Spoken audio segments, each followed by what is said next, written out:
प्यारे बच्चों, Bihar board class channel पर आप सभी का हार्दिक स्वागत है। बच्चों, इस वीडियो में हम बिहार बोर्ड यानी कि बीएसईबी के कक्षा 10वीं के गणित के अध्याय 5 समांतर श्रेणियां की प्रश्नावली 5.2 के सभी प्रश्नों को हल करेंगे। तो वीडियो को पूरा एंड तक देखिए, जिससे आपको प्रश्नावली 5.2 के सभी प्रश्नों के हल आसान तरीके से समझ में आ जाएंगे। प्रश्न एक बहुत ही आसान प्रश्न है दोस्तों।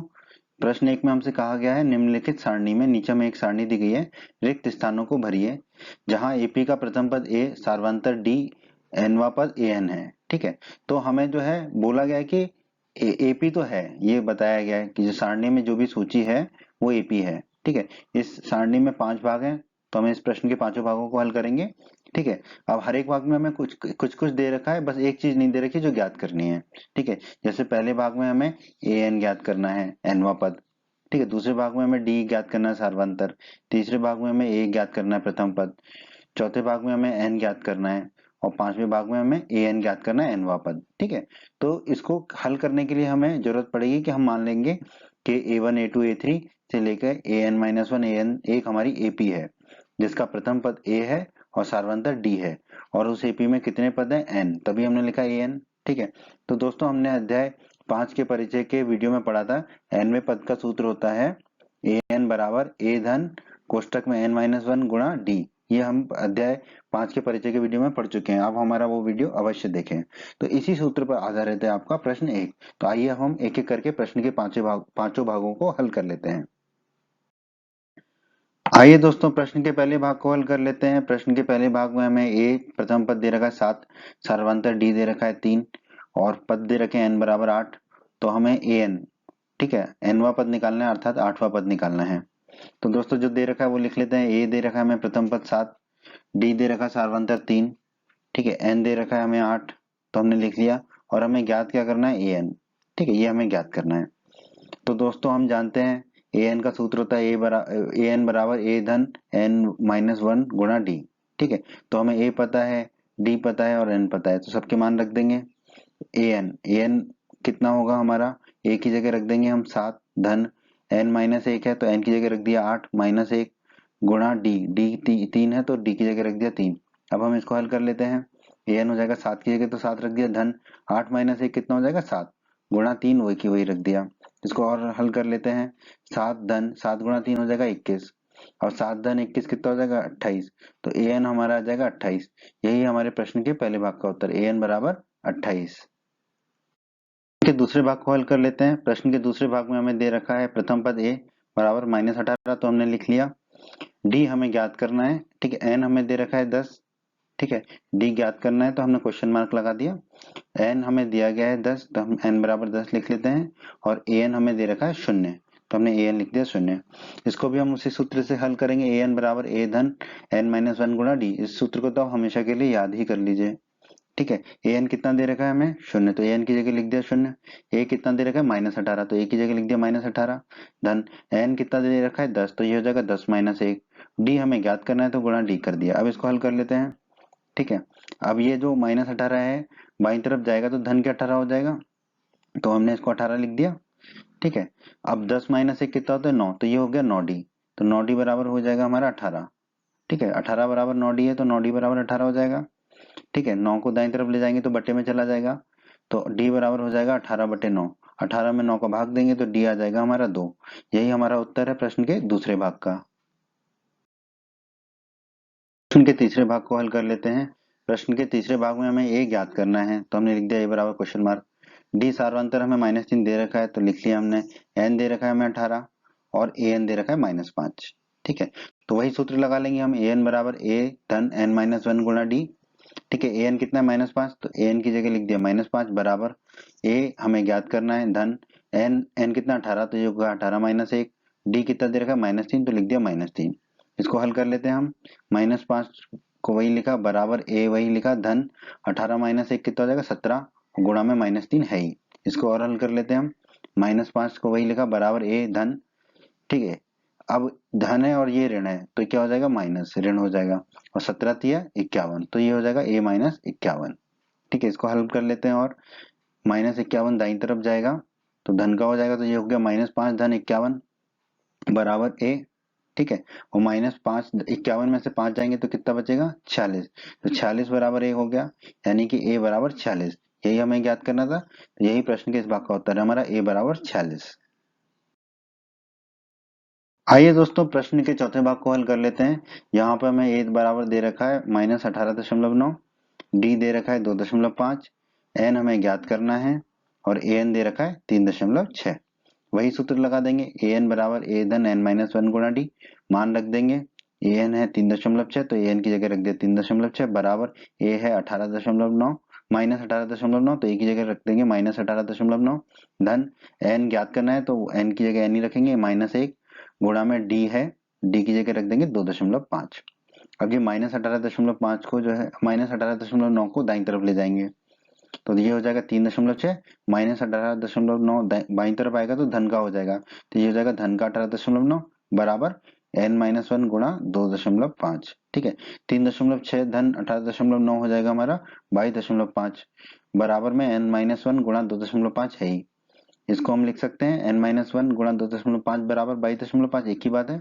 बराबर को बाईं तरफ लिखें या दाईं तरफ लिखें। अब हम क्या करेंगे, 2.5 को दाईं तरफ ले जाएंगे तो वो बट्टे में चला जाएगा, तो n-1 कितना हो जाएगा 22.5 बटे 2.5। अब इसको भाग देंगे, ठीक है। तो दशमलव दशमलव ऊपर नीचे की हटा देते हैं, तो हमें n-1 मिल जाएगा, ऊपर 225 नीचे 25। 225 में 5 का भाग देंगे, 25 का भाग देंगे तो हमें मिलेगा 9, तो n-1 मिल जाएगा हमें 9। अब ये -1 को दाईं तरफ ले जाएंगे तो ये हो जाएगा n बराबर 9 धन 1। ठीक है, 9 धन 1 होता है 10, तो n बराबर हमारा हो जाएगा 10। यही हमारे प्रश्न के इस भाग का उत्तर है दोस्तों, n बराबर 10। ये दोस्तों प्रश्न के पांचवें और अंतिम भाग को हल कर लेते हैं। यहाँ पे हमें ए दे रखा है 3.5, डी दे रखा है 0, एन दे रखा है 105 और ए एन हमें ज्ञात करना है। ठीक है, तो वही सूत्र लगा देंगे, ए एन बराबर ए धन n-1 गुणा डी। सबके मान रख देंगे, ए एन हमें ज्ञात करना है तो ए एन लिख दिया, ए है 3.5 वो लिख दिया, धन n-1 एन है 105 लिख दिया, -1 डी है 0 तो डी की जगह लिख दिया 0 0। ठीक है, अब ये हो जाएगा, इसको हल कर लेते हैं। 3.5 धन 105 में से 1 गया तो 104 गुणा में 0। अब दोस्तों किसी के भी गुणा में 0 हो तो वो 0 ही हो जाता है, 0 हो जाता है, तो 104 गुणा 0 कितना हो जाएगा 0 0, तो ये होगा 3.5 धन 0। अब किसी में 0 को जोड़ो तो वही संख्या मिलती है हमें, तो 3.5 धन 0 कितना होगा 3.5, तो ए एन आ जाएगा हमारा 3.5। यही हमारे प्रश्न के पांचवें भाग का उत्तर है दोस्तों। प्रश्न 2 बहुत ही अच्छा प्रश्न है दोस्तों। प्रश्न 2 में 2 भाग हैं, हम दोनों भागों को हल करेंगे। प्रश्न 2 में हमसे कहा गया है निम्नलिखित में सही उत्तर चुनिए और उसका औचित्य दीजिए। हमें प्रश्न में 4 विकल्प दिए गए हैं और हमें चुनना है कि कौन सा विकल्प हमारा उत्तर है। ठीक है, प्रश्न के पहले भाग में हमें दिया गया कि एक एपी है 10 7 4। ठीक है, इसका 30वां पद क्या होगा। ठीक है, इन चारों विकल्पों में से तो दोस्तों हमें प्रथम पद दे रखा है, कौन क्या है वो 10। ठीक है, तो a1 बराबर a बराबर 10 लिख दिया हमने। ठीक है, और हमें n बराबर दे रखा है 30, क्योंकि हमें 30वां पद ज्ञात करना है तो n 30 होगा हमारा। ठीक है, और a 30 हमें ज्ञात करना है, तो इसके लिए पहले तो हमें सारवंतर ज्ञात करना जरूरी है। तो सारवंतर का सूत्र क्या होता है, d बराबर a2 माइनस a1। ठीक है, क्योंकि ये ap है तो a2 मतलब दूसरा पद और a1 मतलब पहला पद। ठीक है, तो हम लिख लेते हैं d बराबर a2 की जगह होगा 7 तो लिख दिया 7, माइनस a1 की जगह होगा 10 तो लिख दिया 10। 7 माइनस 10 कितना होता है दोस्तों -3, तो d बराबर सारवंतर हमारा आ गया -3। ठीक है, अब हम जानते हैं सूत्र ए एन बराबर होता है ए धन n-1 गुणा डी। ठीक है, तो हमें ए 30 निकालना है तो n की जगह रख देंगे हम 30। ठीक है, और a हमें दिया गया है 10 और d हमने निकाल लिया -3। ठीक है, तो a 30 क्या होगा हमारा, a की जगह रख देंगे 10 धन n की जगह रख देंगे 30, 30 -1 गुणा d की जगह रख देंगे -3। ठीक है, इसको अब बस हल कर लेंगे हम, तो a 30 होगा 10 धन 30 -1 कितना होगा 29, तो लिख दिया 29 गुणा -3, क्योंकि -3 गुणा में है पहले से ही, तो 30 -1 हो गया 29 और गुणा में -3। इसको हल कर लेते हैं, ये हो जाएगा 10 धन 29 गुणा -3 हो जाएगा -87, तो लिख दिया हमने -87। और 10 में से 87 को घटाएंगे तो कितना होगा -77, तो a 30 हमारा आ गया -77। अब आप देखिए -77 कौन सा है इसमें, सी, विकल्प सी है -77। तो हमारा उत्तर क्या होगा कि अतः विकल्प सी सही है। ये हमारा उत्तर होगा ए 30 -77 और विकल्प कौन सा सही है, सी। ये दोस्तों प्रश्न के दूसरे भाग को हल कर लेते हैं। यहाँ पे हमें एपी दे रखी है -3 -1/2 2 और इसका 11वां पद क्या होगा ये हमें विकल्पों में से बताना है। ठीक है, 4 विकल्प हमें दिए गए हैं तो जो दिया गया है उसे लिख लेते हैं। प्रथम पद क्या है -3 एपी का, तो a1 बराबर a बराबर -3 लिख दिया। ठीक है, कौन सा पद हमें ज्ञात करना है 11वां, तो n बराबर हो जाएगा 11 और हमें ज्ञात क्या करना है a11। ठीक है, nवां पद। ठीक है दोस्तों, इसके लिए हमें पहले क्या निकालना होगा सार्वंतर। सार्वंतर का सूत्र क्या होता है, d बराबर a2 माइनस a1। ठीक है, a2 मतलब कि दूसरा पद जो कि यहाँ पे -1/2 है और a1 यानी कि पहला पद जो कि -3 है, तो रख देते हैं। d बराबर हो जाएगा -1/2, माइनस का चिन्ह लगा देंगे और पहला पद है -3 तो कोष्टक में लिख दिया हमने -3। अब हम इसको हल कर लेते हैं। -1/2 तो वही होगा, ये माइनस माइनस धन का हो जाएगा, धन का 3। अब इसको हल कर लेते हैं हम। तो एक -1/2 के बटे में तो 2 है, 3 के बटे में कुछ नहीं, तो दोनों के बटे में हमने लिख दिया 2। तो ऊपर हो जाएगा -1 धन, 3 के बटे में कुछ नहीं था तो 3 के बटे में 2 लिखा है तो 2 का गुणा होगा 3 से, तो लिख दिया 2 गुणा 3। अब इसको हल कर लेते हैं। -1 2 धन 2 गुणा 3 कितना हो जाएगा 6, तो ये हो गया धन 6, बटे में 2 है, 6 में से 1 जाएगा तो कितना बचेगा 5, तो डी बराबर आ जाएगा हमारा 5/2। ठीक है, अब हम ए एन का सूत्र जानते हैं। ए एन बराबर होता है ए धन एन माइनस 1 गुणा डी। ठीक है, ये हम जानते हैं। अब हमें ए पता है -3, डी निकाल लिया 5/2 और एन जानते हैं 11। ठीक है, रख देंगे सूत्र में। तो ए 11 क्या होगा, ए की जगह रखेंगे -3। ठीक है, धन एन की जगह रखेंगे 11, तो 11 - 1 गुणा डी की जगह कितना रखेंगे 5/2। ठीक है, इसको हल कर लेते हैं थोड़ा सा। ये 11 कितना होगा -3 तो वही रखा, 11 में से 1 गया तो बचेगा 10 गुणा 5/2। अब इसको आगे हल कर लेते हैं हम। तो दोस्तों हम निकाल चुके हैं ए 11 बराबर -3 धन 10 गुणा 5/2। अब देखो 10 में 2 का भाग दे देंगे हम तो 5 बचेगा, तो हमें क्या मिलेगा -3 धन, ये 10 में 2 का भाग गया तो 5 गुणा में 5, तो ये हो गया 5 गुणा 5। ठीक है, 5 गुणा 5 कितना होता है 25, तो हमने लिख दिया 11 बराबर -3 धन 5 गुणा 5 को लिख दिया 25, और ये धन का 25 है, ये -3 है, तो 25 में से 3 जाएंगे तो कितना बचेगा 22, तो ये 11 बराबर मिला हमें 22। अब हम देखेंगे कि विकल्पों में 22 कहाँ मिल रहा है, बी विकल्प में। बी विकल्प है हमारा 22, तो हम कह सकते हैं अतः विकल्प बी सही है। यही हमारे प्रश्न के दूसरे भाग का उत्तर है दोस्तों। बच्चों, अगर आप हमारे बिहार बोर्ड क्लास चैनल पर नए हैं और आपने अभी तक हमारा बिहार बोर्ड क्लास चैनल को सब्सक्राइब नहीं किया है, तो आप जल्दी से सब्सक्राइब बटन को दबाकर हमारे बिहार बोर्ड क्लास चैनल को सब्सक्राइब कर लीजिए और बेल आइकन को भी दबा दीजिए। इससे आपको क्या फ़ायदा होगा कि जब भी हमारे चैनल पे कोई भी नया वीडियो आएगा तो उसका नोटिफिकेशन सबसे पहले आपको मिलेगा, और जब भी आप यूट्यूब पर कोई वीडियो सर्च करेंगे तो हमारा बिहार बोर्ड के वीडियोज़ आपको सर्च में ऊपर नज़र आने लगेंगे। बच्चों, इस अध्याय के बाकी अन्य सभी वीडियोस को देखने के लिए आप कभी भी आई बटन पर क्लिक कर सकते हैं। आई बटन पर क्लिक करने से आपको इस अध्याय के सभी वीडियोस के लिंक मिल जाएंगे। प्रश्न 3 बहुत ही आसान प्रश्न है दोस्तों। प्रश्न 3 में हमसे कहा गया है निम्नलिखित समांतर श्रेणियों में, ठीक है, मतलब हमें एपी दे रखी है, समांतर श्रेणियां दे रखी हैं, रिक्त खानों के पदों को ज्ञात कीजिए। ठीक है, तो मतलब हमें ये 5 भाग दिए प्रश्न के, पांचों भागों में जो सूची है वो समांतर श्रेणी है। ठीक है, एपी है, ये तो प्रश्न में बता दिया गया है। ठीक है, और हमें कुछ पद दे रखे हैं और हमें कुछ पद ज्ञात करने हैं। ठीक है, तो एक एक करके हम प्रश्नों को हल कर लेंगे। ठीक है, तो इस प्रश्न में भी हम मान लेंगे कि a1 a2 a3 an-1 an एक एपी है जिसका प्रथम पद a है और सार्वंतर d है। तब क्या होता है, nवा पद क्या होता है इस एपी का, an बराबर a धन n-1 गुणा d। ये हम अध्याय 5 के परिचय के वीडियो में पढ़ चुके हैं। आइए अब हम प्रश्न के पहले भाग को हल कर लेते हैं। ये दोस्तों प्रश्न के पहले भाग को हल कर लेते हैं। यहाँ पे हमें पहला पद दे रखा है a बराबर 2। ठीक है, ये दिया हुआ है हमें तो हमने लिख लिया a बराबर 2, और दूसरा पद हमें ज्ञात करना है और तीसरा पद हमें दे रखा है। तो a3 हमें दे रखा है 26 और a2 हमें ज्ञात करना है। ठीक है, तो हम जानते हैं दोस्तों, हमने अध्याय 5 के परिचय के वीडियो में पढ़ा हुआ है ए एन बराबर एन में एनवा पद क्या होता है, ए एन बराबर ए धन n-1 गुणा डी। तो यहाँ पर हमें तीसरा पद दे रखा है तो इसमें हम ये सूत्र लगा देंगे कि तीसरे पद के लिए, तो हमने लिख दिया ए एन बराबर a3 बराबर ए की जगह कितना लिख देंगे 2 धन, अब a3 है तो n की जगह कितना लिख देंगे 3, -1 तो है ही गुणा डी, डी हमें पता नहीं है तो हमने डी लिख दिया, और a3 कितना दे रखा है 26 तो हमने लिख दिया बराबर 26। इसको हल कर लेते हैं, तो 2 धन तो वही हो जाएगा हमारा 2 धन 2 माइनस एक कितना, 3 माइनस एक कितना हो जाएगा 2, तो ये हो जाएगा 2 गुणा डी, 3 माइनस एक होगा 2, तो ये हो गया 2d बराबर 26।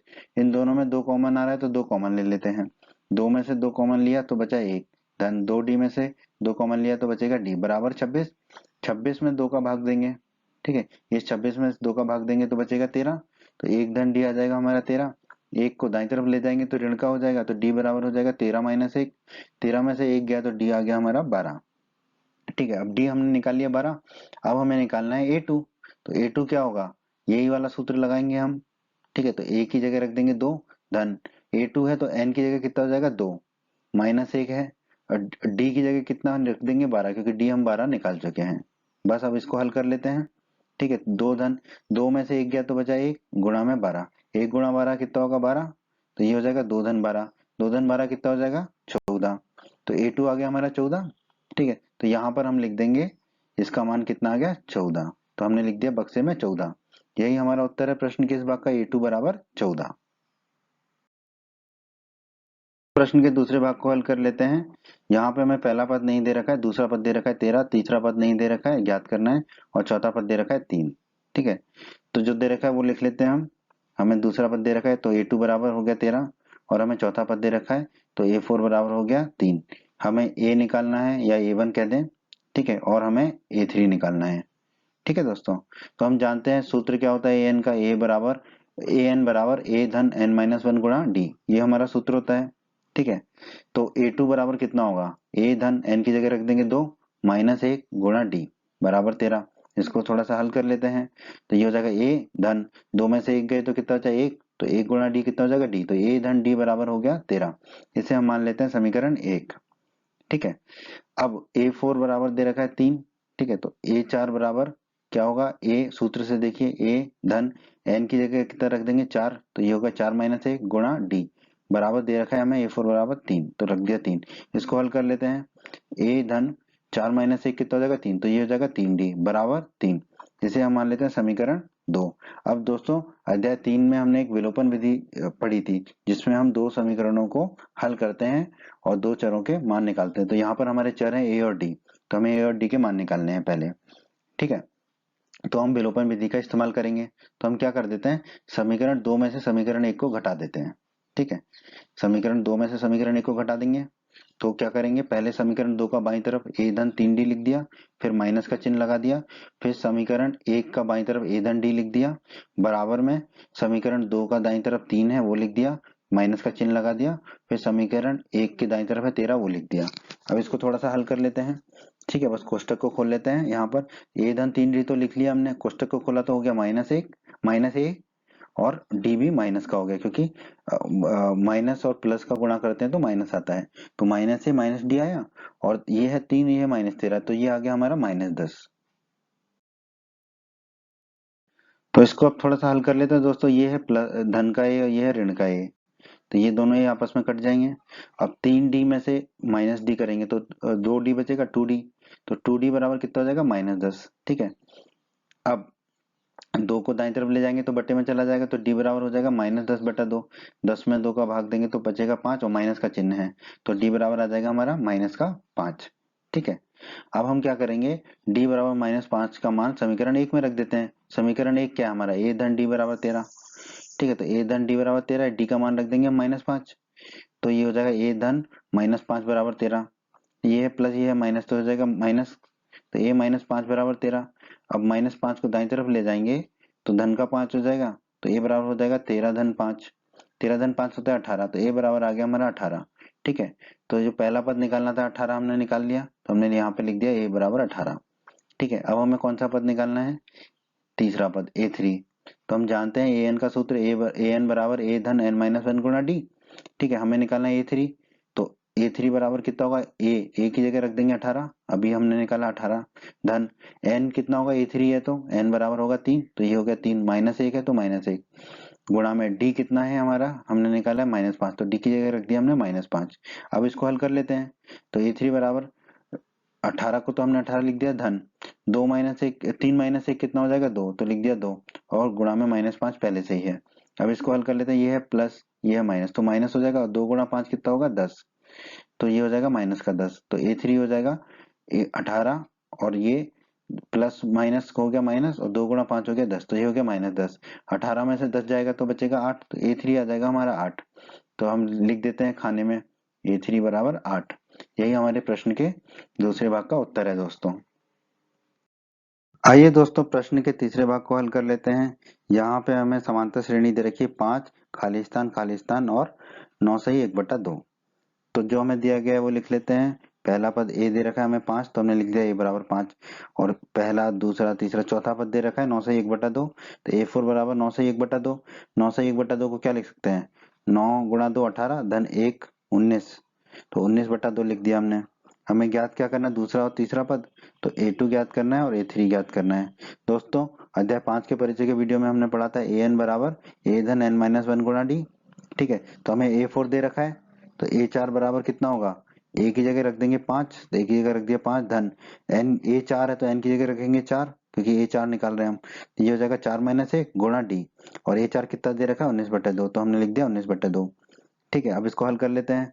तो 5 धन तो वही रहेगा, 4 - 1 कितना हो जाएगा 3, तो ये हो जाएगा 3 गुणा d यानी कि 3d। तो हमने लिख दिया 3d बराबर 19/2। अब इस 5 को दाईं तरफ ले जाते हैं तो ऋण का 5 हो जाएगा, तो 3d बचेगा बाईं तरफ, तो 3d बराबर कितना बचेगा 19/2 माइनस 5। ठीक है, अब दोनों के बटे में क्या आएगा, 2 आएगा। ठीक है, क्योंकि 5 के बटे में कुछ भी नहीं है, तो दोनों के बटे में 2 लिख देते हैं। तो 3d बराबर बटे में लिख दिया 2, 19 के बटे में 2 था, तो 19 की गुणा किसी से नहीं होगा तो इसको 19 ही लिखेंगे। माइनस का चिन्ह है तो माइनस का चिन्ह लगा दिया। अब 5 के बटे में कुछ नहीं था तो 5 का गुणा 2 से होगा, तो -5 गुणा 2 लिख दिया। ठीक है, बटे में 2 हो गया, तो 3d बराबर कितना हो जाएगा 19 माइनस 5 गुणा 2 को लिख देंगे 10 बटे में 2। 19 में से 10 जाएगा तो कितना बचेगा 9, तो ये हो जाएगा 3d बराबर 9/2। 3 को दाईं तरफ ले जाएंगे तो बटे में जाएगा, तो यहाँ बचेगा d बराबर 9/2 था, गुणा में 3 हो जाएगा बटे में। 9 में 3 का भाग देंगे तो 3 चला जाएगा नीचे वाला, ऊपर वाले 9 में 3 का भाग देंगे तो बचेगा 3, तो d बराबर आ जाएगा हमारा 3/2। ठीक है, अब हमें A2 निकालना है, तो A2 क्या होगा, a धन n-1 गुणा d। a की जगह क्या रख देंगे हम 5, तो a की जगह रख दिया 5 धन n की जगह क्या रख देंगे, A2 है तो n की जगह रख देंगे 2, तो ये हो जाएगा 2 - 1 गुणा d। हमने कितना निकाला है 3/2, तो d की जगह रख दिया हमने 3/2। अब बस इसको हल कर लेते हैं। तो A2 बराबर 5 तो है ही हमारा धन, 2 - 1 कितना होगा 1, 1 गुणा 3/2 कितना हो जाएगा 3/2। इसको हल कर लेते हैं। 5 के बटे में कुछ नहीं, 3 के बटे में 2 है, तो दोनों के बटे में हम कितना रख देंगे 2। 5 के बटे में कुछ नहीं था तो 5 का गुणा हो जाएगा 2 से, धन का चिन्ह है तो धन का चिन्ह लगा दिया। 3 के बटे में 2 था तो ये 3 ही रहेगा। अब 5 गुणा 2 कितना हो जाएगा 10, तो ये आ जाएगा 10 धन 3/2। 10 धन 3 कितना हो जाएगा 13, तो ये A2 आ गया हमारा 13/2। ठीक है, तो एक तो हम 13/2 लिख सकते हैं कोष्टक में। ठीक है, पर जो चौथा पद दे रखा है वो कैसे रूप में दे रखा है 9 सही 1/2, तो इसको भी उसी रूप में लिख लेते हैं। तो 13/2 को हम लिख सकते हैं 6 सही 1/2। ठीक है, तो हम यहाँ पर लिख देंगे 6 सही 1/2। ठीक है, तो यही हमारा प्रश्न का उत्तर होगा, A2 बराबर 6 सही 1/2। अब हम निकालते हैं A3। हमने A2 निकाल लिया, अब हमें निकालना है A3। A3 के लिए भी हम इस सूत्र का उपयोग करेंगे, an बराबर a धन n-1 गुणा d। ठीक है, तो A3 कितना हो जाएगा, a की जगह रख देंगे हम 5 धन n की जगह रख देंगे 3, क्योंकि A3 निकाल रहे हैं, तो n की जगह रख दिया 3, तो ये हो गया 3 - 1 गुणा d। d कितना निकाला हमने 3/2, तो d की जगह रख दिया 3/2। अब इसको हल कर लेते हैं। तो A3 बराबर कितना होगा 5 धन 3 - 1 हो जाएगा 2, गुणा में 3/2 है तो गुणा में 3/2 लिख दिया। अब ये 2 ऊपर है ये 2 नीचे है, तो 2 से 2 कट जाएगा ऊपर नीचे, तो ऊपर बचेगा सिर्फ 3, तो A3 हो जाएगा हमारा 5 धन 3, 5 धन 3 होता है 8, तो A3 हो गया हमारा 8। ठीक है, तो यहाँ पर हम रख देंगे A3 बराबर 8 बक्से में, तो यहाँ पर बक्से में हमने रख दिया 8। यही हमारे प्रश्न के इस भाग का उत्तर है दोस्तों। तो प्रश्न के चौथे भाग को हल कर लेते हैं। यहाँ हमें सूची दे रखी है -4, फिर रिक्त स्थान रिक्त स्थान रिक्त स्थान रिक्त स्थान और 6। तो जो हमें दिया गया वो लिख लेते हैं। हमें a बराबर -4 दे रखा है, और देखिए पहला दूसरा तीसरा चौथा पांचवा और छठवा A6 बराबर हमें 6 दे रखा है। और हमें निकालना कौन सा पद है, दूसरा तीसरा चौथा पांचवा। तो हमें A2 निकालना है, A3 निकालना है, A4 निकालना है और A5 निकालना है। ठीक है, अब हम जानते हैं सूत्र इसका, an बराबर होता है a धन n-1 गुणा d। ठीक है, तो A6 के लिए ये सूत्र लगा देंगे हम पहले। ठीक है, तो A6 ए एन बराबर ए सिक्स बराबर कितना होगा, ए की जगह रख देंगे -4 धन ए सिक्स है तो एन की जगह कितना रख देंगे 6, तो ये होगा 6 - 1 गुणा डी, और ए सिक्स कितना दे रखा है 6, तो ए सिक्स बराबर रख दिया हमने 6। अब बस इसको हल कर लेते हैं। तो -4 को वही लिखा हमने, 6 - 1 कितना हो जाएगा 5, तो ये हो जाएगा 5d, तो धन 5d बराबर 6। अब ये -4 को दाएं तरफ ले जाएंगे तो धन का 4 हो जाएगा, तो बाईं तरफ बचेगा सिर्फ 5d, तो 5d बराबर 6 धन 4, 6 धन 4 होता है 10, तो 5d बराबर हो गया 10। अब 5 को दाएं तरफ ले जाएंगे तो बट्टे में चला जाएगा, तो d बराबर 10/5, 10 में 5 का भाग देंगे तो मिलेगा हमें d बराबर 2, तो हमें सारवांतर d बराबर 2 मिल गया। अब बस हमें a पता ही है, तो a2 a3 a4 a5 निकाल लेते हैं हम एक एक करके। ठीक है जी, किस सूत्र से, इसी सूत्र से, an बराबर a धन n - 1 गुणा d से। ठीक है, तो a2 कितना होगा, a की जगह कितना रखेंगे -4, तो a की जगह रख दिया -4 धन a2 है तो n - 1, तो n की जगह a2 है तो n की जगह रखेंगे 2, तो ये हो जाएगा 2 - 1 गुणा d। ठीक है, d की जगह कितना रख देंगे 2, तो d की जगह रख देंगे 2 क्योंकि d हमारा 2 है। अब बस इसको हल कर लेते हैं, तो -4 धन 2 - 1 कितना हो जाएगा 1, तो ये हो जाएगा 1 गुणा 2, 1 गुणा 2 कितना होता है 2, तो a2 कितना हो जाएगा 4 -4 धन 2, -4 धन 2 कितना होगा -2, तो a2 आ गया हमारा -2, रिक्त स्थान में लिख देते हैं a2 को मान -2। ठीक है, अब हम निकाल लेते हैं a3, तो a3 कितना होगा, a की जगह -4 रखा धन n कितना होगा 3, तो 3 - 1 हो जाएगा गुणा में d कितना है 2, तो d की जगह रख दिया 2, इसको हल कर लेते हैं बस। तो ये -4 धन 3 - 1 कितना हो गया 2, तो ये हो गया 2 गुणा 2। ठीक है, 2 गुणा 2 कितना होता है 4, तो a3 हो जाएगा -4 धन 4, -4 धन 4 कितना हो जाएगा 0, तो a3 हमारा आ जाएगा 0, तो यहाँ रख देंगे बक्से में a3 का मान 0। ये दोस्तों, अब हम निकाल लेते हैं a4 और a5। पहले a4 निकाल लेंगे, तो a4 क्या होगा, सूत्र यही लगेगा, a धन n - 1 गुणा d। ठीक है, तो a कितना है -4, तो -4 लिख दिया धन n - 1, n a 4 है तो n की जगह रख दिया 4 -1 गुणा d कितना है 2, तो गुणा में लिख दिया 2। अब बस इसको हल कर लेते हैं, तो ये हो जाएगा -4 धन 4 - 1 हो जाएगा 3। ठीक है, तो ये हो जाएगा 3 गुणा 2। ठीक है, 3 गुणा 2 होता है 6, तो ये 4 हो जाएगा हमारा -4 धन 6। ठीक है, 6 में से 4 जाएंगे तो बचेगा 2, तो a4 आ गया हमारा 2, तो यहाँ लिख देंगे हम a4 का मान 2।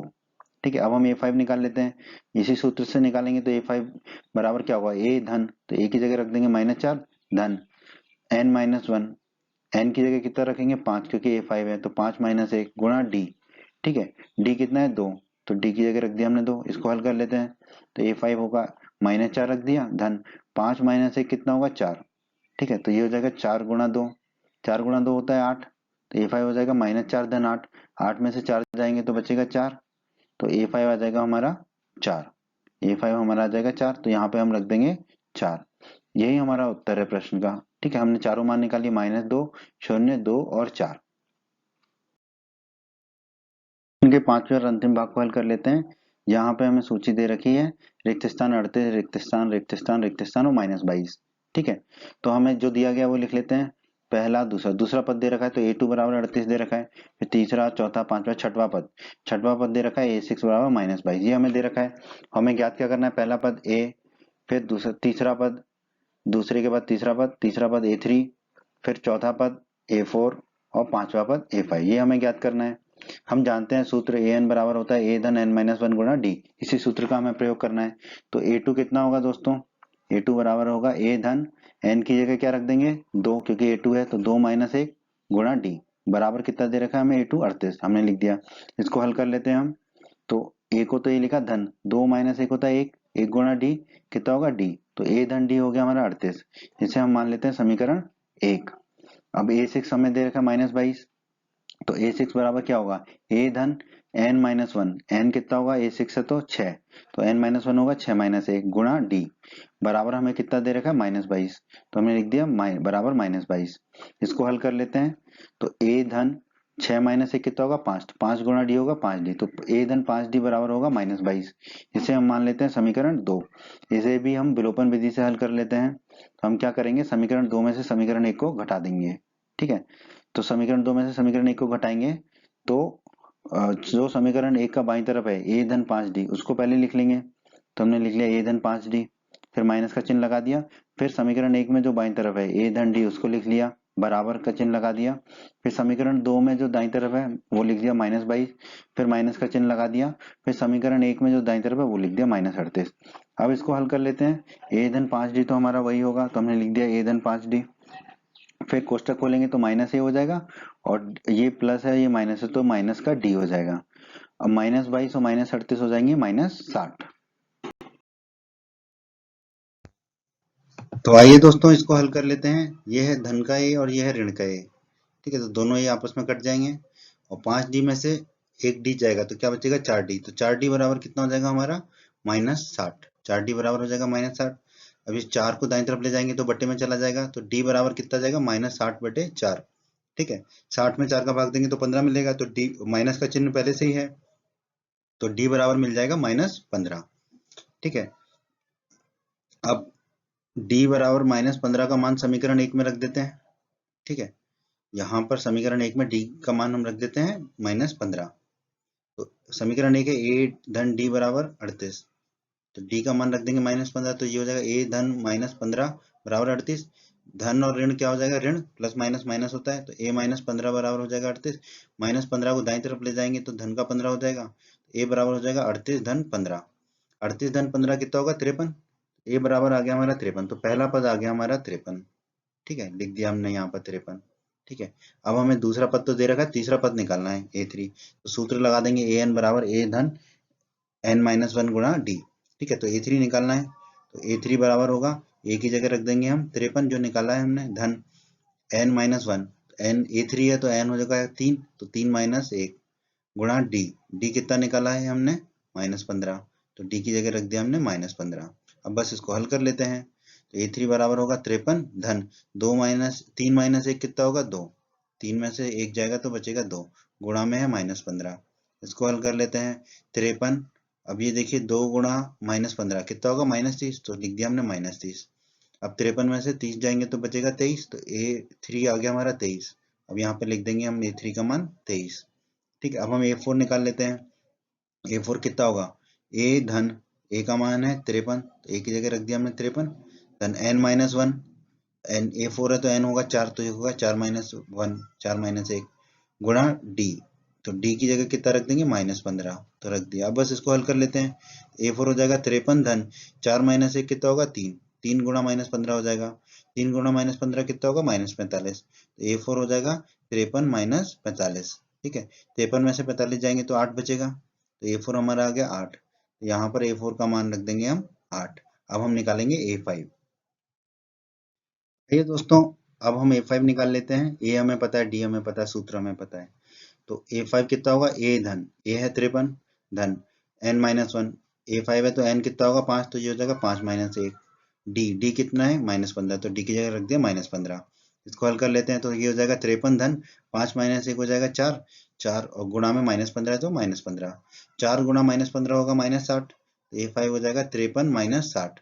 ठीक है, 53 - 60 को हल करेंगे तो हमें मिलेगा -7, तो a5 आ गया हमारा -7।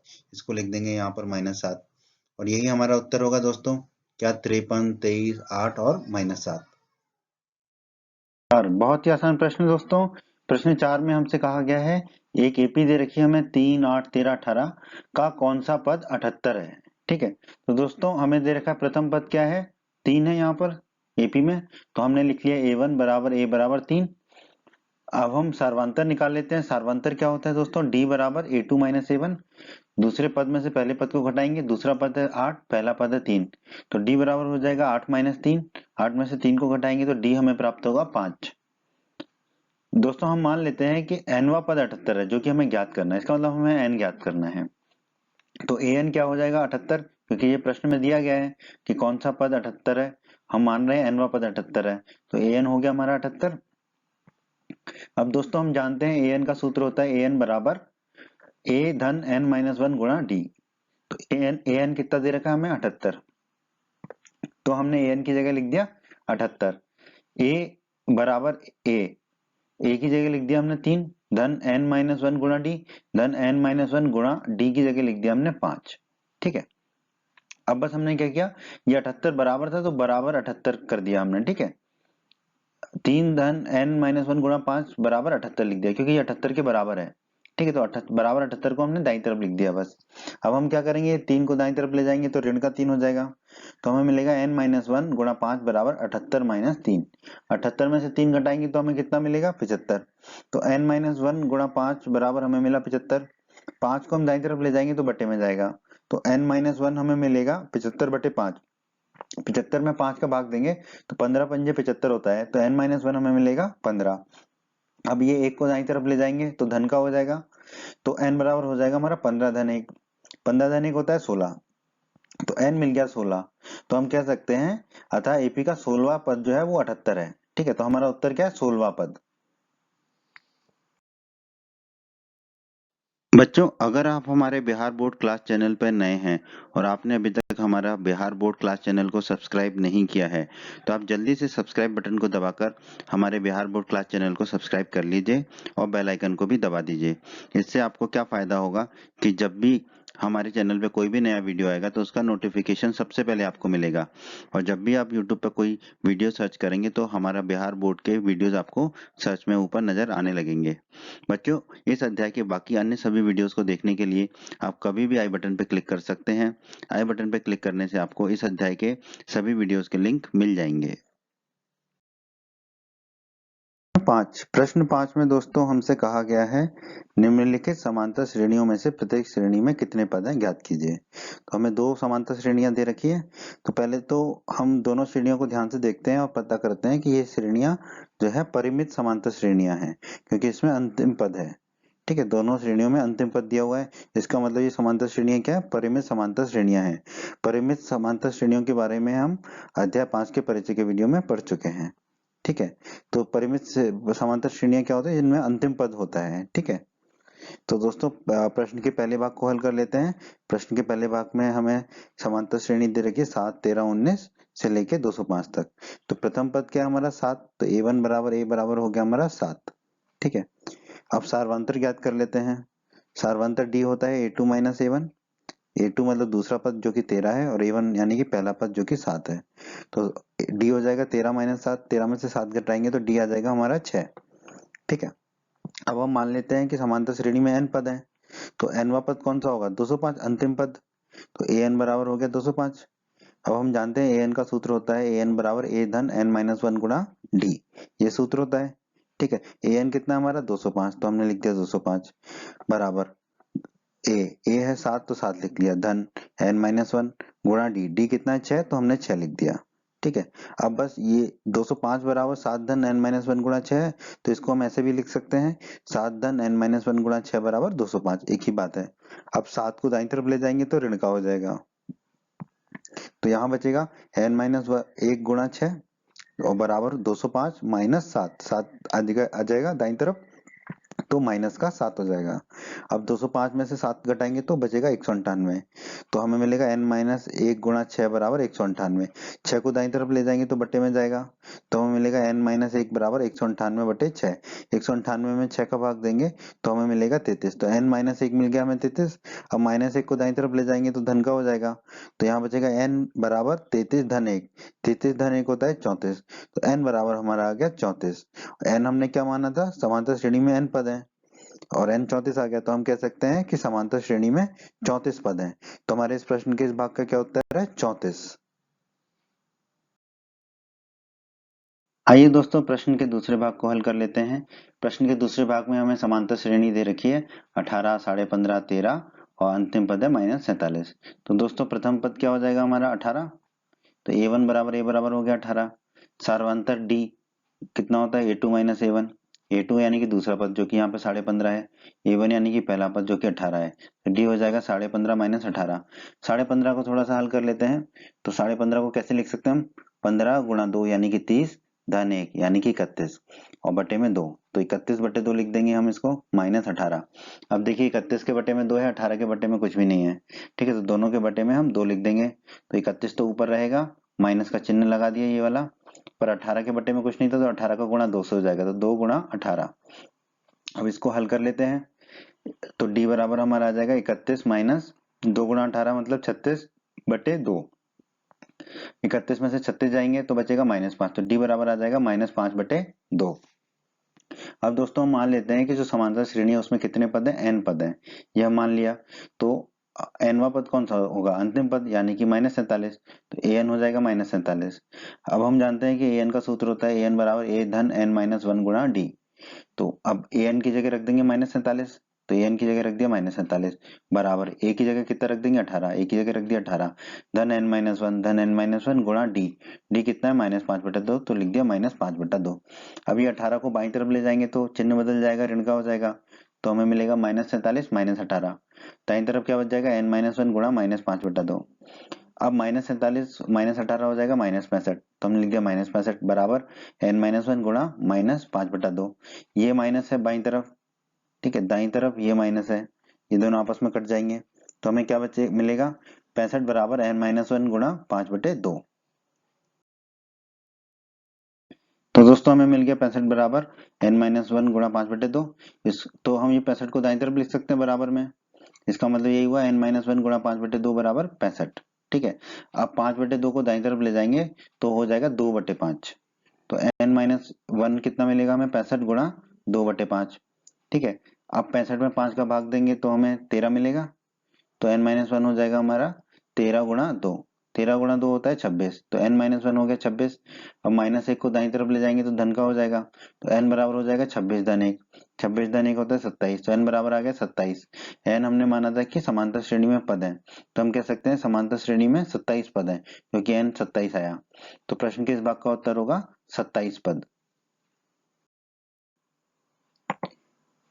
प्रश्न 6 में दोस्तों हमसे कहा गया है क्या एपी 11852 का एक पद -150 है, यदि है तो क्यों। तो दोस्तों इस एपी में जो है प्रथम पद क्या दे रखा है 11, तो a1 बराबर a बराबर हो गया हमारा 11। अब हम सार्वंतर ज्ञात कर लेते हैं, सार्वंतर होता है हमारा d बराबर a2 माइनस a1, a2 मतलब दूसरा पद, a1 मतलब पहला पद, दूसरा पद है 8, पहला पद है 11, तो d बराबर हो जाएगा 8 - 11, 8 में से 11 को घटाएंगे तो d मिल जाएगा हमको -3। ठीक है, अब दोस्तों हम मान लेते हैं कि nवा पद -150 है, ये हमने मान लिया। ठीक है, तो अगर nवा पद -150 है तो an हो जाएगा हमारा -150। an का सूत्र हम जानते हैं, an बराबर होता है a धन n-1 गुणा d, तो an की जगह तो रख देंगे -150 बराबर a की जगह रख देंगे 11 धन n-1 लिख दिया गुणा d, d की जगह रख दिया हमने -3। ठीक है, अब ये 11 को बाईं तरफ ले जाएंगे तो इसका चिन्ह बदल जाएगा, तो ये ऋण का हो जाएगा, तो दाईं तरफ पहले से -150 था, फिर -11 आ गया बराबर दाईं तरफ क्या बचा n-1 गुणा -3। अब -150 -11 होता है -161, लिख दिया हमने बराबर n-1 गुणा -3। ये ऋण है और ये ऋण है, दोनों आपस में कट जाएंगे, तो हमें मिलेगा 161 बराबर n-1 गुणा 3। इसको हम लिख सकते हैं n-1 गुणा 3 बराबर 161, एक ही बात है। अब ये 3 का गुणा कर देते हैं n-1 में, तो हमें n में 3 का गुणा करेंगे तो 3n, फिर माइनस का चिन्ह लगा दिया, 1 में 3 का गुणा करेंगे तो 3 बराबर 161। अब ये -3 को दाईं तरफ ले जाएंगे तो धन का 3 हो जाएगा, इसका चिन्ह बदल जाएगा, तो 3n बराबर कितना मिलेगा हमें 161 धन 3, 161 धन 3 होगा 164, तो 3n बराबर हो गया 164। अब 3 को दाईं तरफ ले जाएंगे तो बटे में चला जाएगा, तो n बराबर मिलेगा हमें 164/3। इसको हल करेंगे तो n बराबर मिलेगा हमें 54 सही 2/3। ठीक है, तो यहाँ पर n जो है हमें पूर्णांक नहीं मिल रहा, 164 में जो है 3 का भाग पूरी तरह से नहीं जाएगा। ठीक है, तो हम कह सकते हैं यहाँ पर n एक पूर्णांक संख्या नहीं है। इसका मतलब है अगर n एक पूर्णांक संख्या नहीं है तो जो -150 है वो एपी का एक पद नहीं होगा, क्योंकि n का पूर्णांक होना आवश्यक है, क्योंकि कोई भी पद पूर्णांक ही हो सकता है ना, जैसे कि दूसरा, तीसरा, चौथा, 8वां, 10वां, 12वां। ठीक है, 12.5वां कोई पद नहीं होता है। ठीक है, तो n का पूर्णांक होना आवश्यक है, और n यहाँ पे पूर्णांक नहीं है तो हम कह देंगे कि -150 जो पद है वो एपी का पद नहीं होगा, तो हमारे प्रश्न का उत्तर होगा नहीं। प्रश्न 7 में दोस्तों हमसे कहा गया है उस एपी का 31वां पद ज्ञात कीजिए जिसका 11वां पद 38 है और 16वां पद 73 है। हल कर लेते हैं प्रश्न को, बहुत ही आसान प्रश्न है। हमें दिया गया है 11वां पद कितना दिया गया है 38, तो हमने लिख दिया a11 बराबर 38। ठीक है, और हमें दे रखा है 16वां पद 73, तो a16 हो गया हमारा 73। हमें ज्ञात क्या करना है 31वां पद, तो हमने लिख दिया ज्ञात करना है a31। ठीक है, ये हमने लिख लिया। अब इसको हल कर लेते हैं। सूत्र हम जानते हैं an का, an बराबर होता है a धन n-1 गुणा d। ठीक है, तो इस सूत्र के हिसाब से a11 कितना होगा एन की जगह 11 रख देंगे तो ए 11 हो जाएगा, ए धन एन की जगह 11 रख देंगे, 11 माइनस 1 गुणा डी। और ये कितना दे रखा हमें 11 38, तो हमने लिख दिया बराबर 38। ठीक है, अब इसको हल कर लेते हैं थोड़ा सा। तो क्या होगा, ए को ए लिखा धन 11 माइनस 1 कितना होगा 10 गुणा डी है तो होगा 10 डी बराबर 38। इसे हम मान लेंगे समीकरण 1। उसी प्रकार अब A16 लिख देंगे इसी सूत्र से, an वाले सूत्र से। तो A16 कितना होगा, ए की जगह लिखा ए धन एन की जगह लिखा 16, तो ये हो गया 16 माइनस 1 गुणा डी। और ये कितना दे रखा है 73, तो बराबर 73 लिख दिया हमने। अब इसको हल कर लेते हैं। ए को लिखा हमने ए धन 16 माइनस 1 हो जाएगा 15, 15 गुणा डी हो जाएगा 15 डी बराबर 73। इसे हम मान लेंगे समीकरण 2। अब अध्याय 3 में विलोपन विधि के द्वारा इसको हम हल कर लेते हैं। क्या करेंगे हम, समीकरण 2 में से समीकरण 1 को घटा देते हैं। समीकरण 2 में से समीकरण 1 को घटा देंगे तो बाईं तरफ क्या आएगा, पहले समीकरण 2 में जो बाईं तरफ है ए धन 15 डी, हमने लिख दिया ए धन 15 डी, फिर माइनस, और माइनस के बाद कोष्टक में क्या आएगा, समीकरण 1 का बाईं तरफ ए धन 10 डी, तो हमने लिख दिया ए धन 10 डी बराबर समीकरण 2 में जो दाईं तरफ है 73 माइनस समीकरण 1 में जो दाईं तरफ है 38, वो लिख दिया। अब बस इसको हल कर लेते हैं। ए धन 15 डी को तो हमने लिख दिया ए धन 15 डी, फिर ये माइनस को खोलेंगे, ब्रैकेट को कोष्टक को खोलेंगे तो माइनस ए हो जाएगा, और ये माइनस प्लस माइनस का 10 डी हो जाएगा बराबर 73 में से 38 जाएंगे तो बचेगा हमारा 35। तो अब हम क्या करेंगे, देखिए ये धन का ए है और ये ऋण का ए, ये आपस में कट जाएंगे ये दोनों ए। ठीक है, अब 15 डी में से 10 डी जाएगा तो कितना बचेगा 5 डी, तो हमें मिल जाएगा 5 डी बराबर 35। 5 को दाईं तरफ ले जाएंगे तो बट्टे में चला जाएगा, तो डी बराबर 35 बटे 5, 35 में 5 का भाग देंगे तो हमें मिलेगा डी बराबर 7। ठीक है, अब डी ज्ञात हो गया, अब हमें ए और ज्ञात करना है। तो हम क्या करेंगे, डी बराबर 7 का मान समीकरण 1 में रख देंगे, इस समीकरण में रख देंगे जो समीकरण 1 है हमारा। तो ए धन 10 डी है तो 10 गुणा डी की जगह क्या रख देंगे 7, तो हो गया 10 गुणा 7 बराबर 38। अब 10 गुणा 7 कितना होता है 70, तो ये हो जाएगा ए धन 70 बराबर 38। 70 को दाईं तरफ ले जाएंगे तो उसका चिन्ह बदल जाएगा, वो ऋण का हो जाएगा, तो ए बराबर हो जाएगा 38 माइनस 70। 38 माइनस 70 को हल करेंगे तो ए बराबर हमें मिलेगा माइनस 32। हमें ए मिल गया, डी मिल गया। अब हम 31 को निकाल सकते हैं। ए एन का सूत्र होता है ए धन एन माइनस 1 गुणा डी। यहाँ पर हमें ए पता चल गया, डी पता चल गया, और ए 31 के लिए एन 31 हो जाएगा।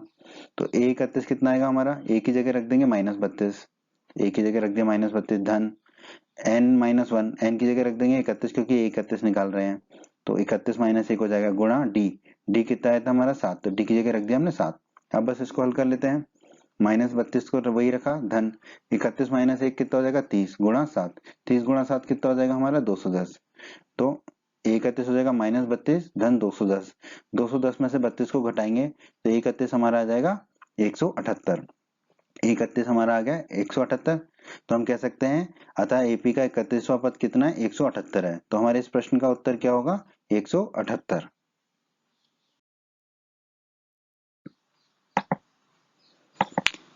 प्रश्न 8, प्रश्न 8 दोस्तों बिल्कुल ही प्रश्न 7 की तरह है। प्रश्न 8 में हमसे कहा गया है एक एपी में 50 पद हैं, जिसका तीसरा पद 12 है और अंतिम पद 106 है। अगर एपी में 50 पद हैं तो अंतिम पद कौन सा होगा 50वां पद, यानी कि 50वां पद 106 है। तो इसका 29वां पद ज्ञात कीजिए। तो जो हमें दिया है वो लिख लेते हैं। एपी का तीसरा पद दिया है 12, तो हम लिख लेते हैं कि A3 बराबर 12, क्योंकि तीसरा पद 12 दे रखा है, और अंतिम पद यानी कि 50वां पद दे रखा है 106, तो A50 दे रखा है 106। ठीक है, हमें ज्ञात क्या करना है 29वां पद, यानी कि A29 हमें ज्ञात करना है। हम जानते हैं एन का सूत्र, एन बराबर होता है ए धन एन माइनस 1 गुणा डी। ठीक है, तो अब A3 के लिए एन का सूत्र लगा देंगे, तो A3 बराबर कितना होगा ए धन एन बराबर कितना रखना होगा, A3 है तो 3, तो 3 माइनस 1 गुणा डी, और A3 कितना दे रखा है 12, तो बराबर 12। इसको थोड़ा हल कर लेते हैं, तो ये हो जाएगा ए धन 3 माइनस 1 होता है 2, 2 गुणा डी 2d, तो ए धन 2d बराबर 12। इसे हम मान लेंगे समीकरण 1। अब A50 के लिए एन वाला सूत्र लगा देंगे, तो A50 कितना होगा ए धन एन की जगह कितना रखेंगे, A50 है तो 50, 50 माइनस 1 गुणा डी बराबर 106 दे रखा है हमें, तो बराबर 106 लिख दिया। अब इसको हल कर लेते हैं, तो ये हो जाएगा ए धन 50 माइनस 1 होगा 49, 49 गुणा डी 49 डी, तो ए धन 49 डी बराबर 106। इसे हम मान लेंगे समीकरण 2। अब हम विलोपन विधि का इस्तेमाल करेंगे, तो समीकरण 2 में से समीकरण 1 को घटा देते हैं। ठीक है, तो कैसे घटाएंगे, समीकरण 2 का जो बाईं तरफ है उसको पहले लिख लेंगे, यानी कि ए धन 49 डी को पहले लिख लिया हमने, फिर माइनस का चिन्ह लगा दिया, फिर जो समीकरण 1 में बाईं तरफ है ए धन 2d वो लिख दिया, फिर बराबर समीकरण 2 में जो दाईं तरफ है 106 वो लिख दिया, माइनस का चिन्ह लगा दिया, समीकरण 1 में जो दाईं तरफ है 12 उसको लिख दिया, तो 106 माइनस 12 हो गया हमारा। अब बस इसको हल कर लेते हैं। ए धन 49d को वैसे ही लिख दिया हमने, फिर माइनस को कोष्टक को खोलेंगे तो माइनस ए आ जाएगा, और माइनस प्लस ये 2d कितना हो जाएगा, माइनस 2d। अब 106 में से 12 घटाएंगे तो मिलेगा हमें 94। इसको हल कर लेते हैं अब। तो देखिए ये धन का है और ये ऋण का है, दोनों ही आपस में कट जाएंगे। 49d में से 2d को घटाएंगे तो 47d, तो आ जाएगा 47d बराबर 94। 47 को दाईं तरफ ले जाएंगे तो ये बट्टे में चला जाएगा, तो d बराबर कितना आ जाएगा, 94 बटे 47। 94 में 47 का भाग देंगे तो d बराबर 2 आ जाएगा हमारा। ठीक है, अब d बराबर 2 का मान हम समीकरण 1 में रख देते हैं तो a का मान ज्ञात हो जाएगा।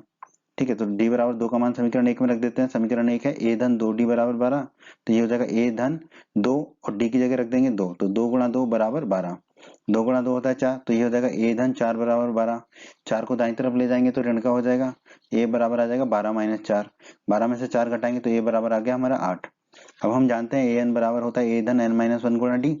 ठीक है, तो a 29 निकालना है, तो बस n बराबर 29 रख देंगे, तो a 29 कितना होगा, a की जगह कितना रख देंगे 8 धन n माइनस 1, तो n की जगह रख देंगे 29 क्योंकि a 29 निकालना है, तो 29 माइनस 1 गुणा d कितना है 2, तो d की जगह रख दिया 2, तो ये 29 आ जाएगा हमारा 8 धन 29 माइनस 1 कितना होगा 28 गुणा 2 है ही, तो गुणा 2।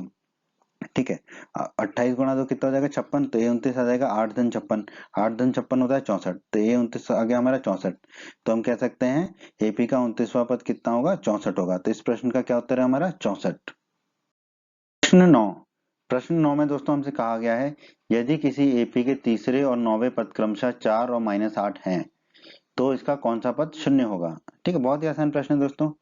पहले तो जो दिया गया वो लिख लेते हैं हम। हमें तीसरा पद कितना दे रखा है 4, तो a3 हो गया 4 हमारा, और 9वां पद कितना दे रखा है -8, तो a9 हो गया हमारा -8।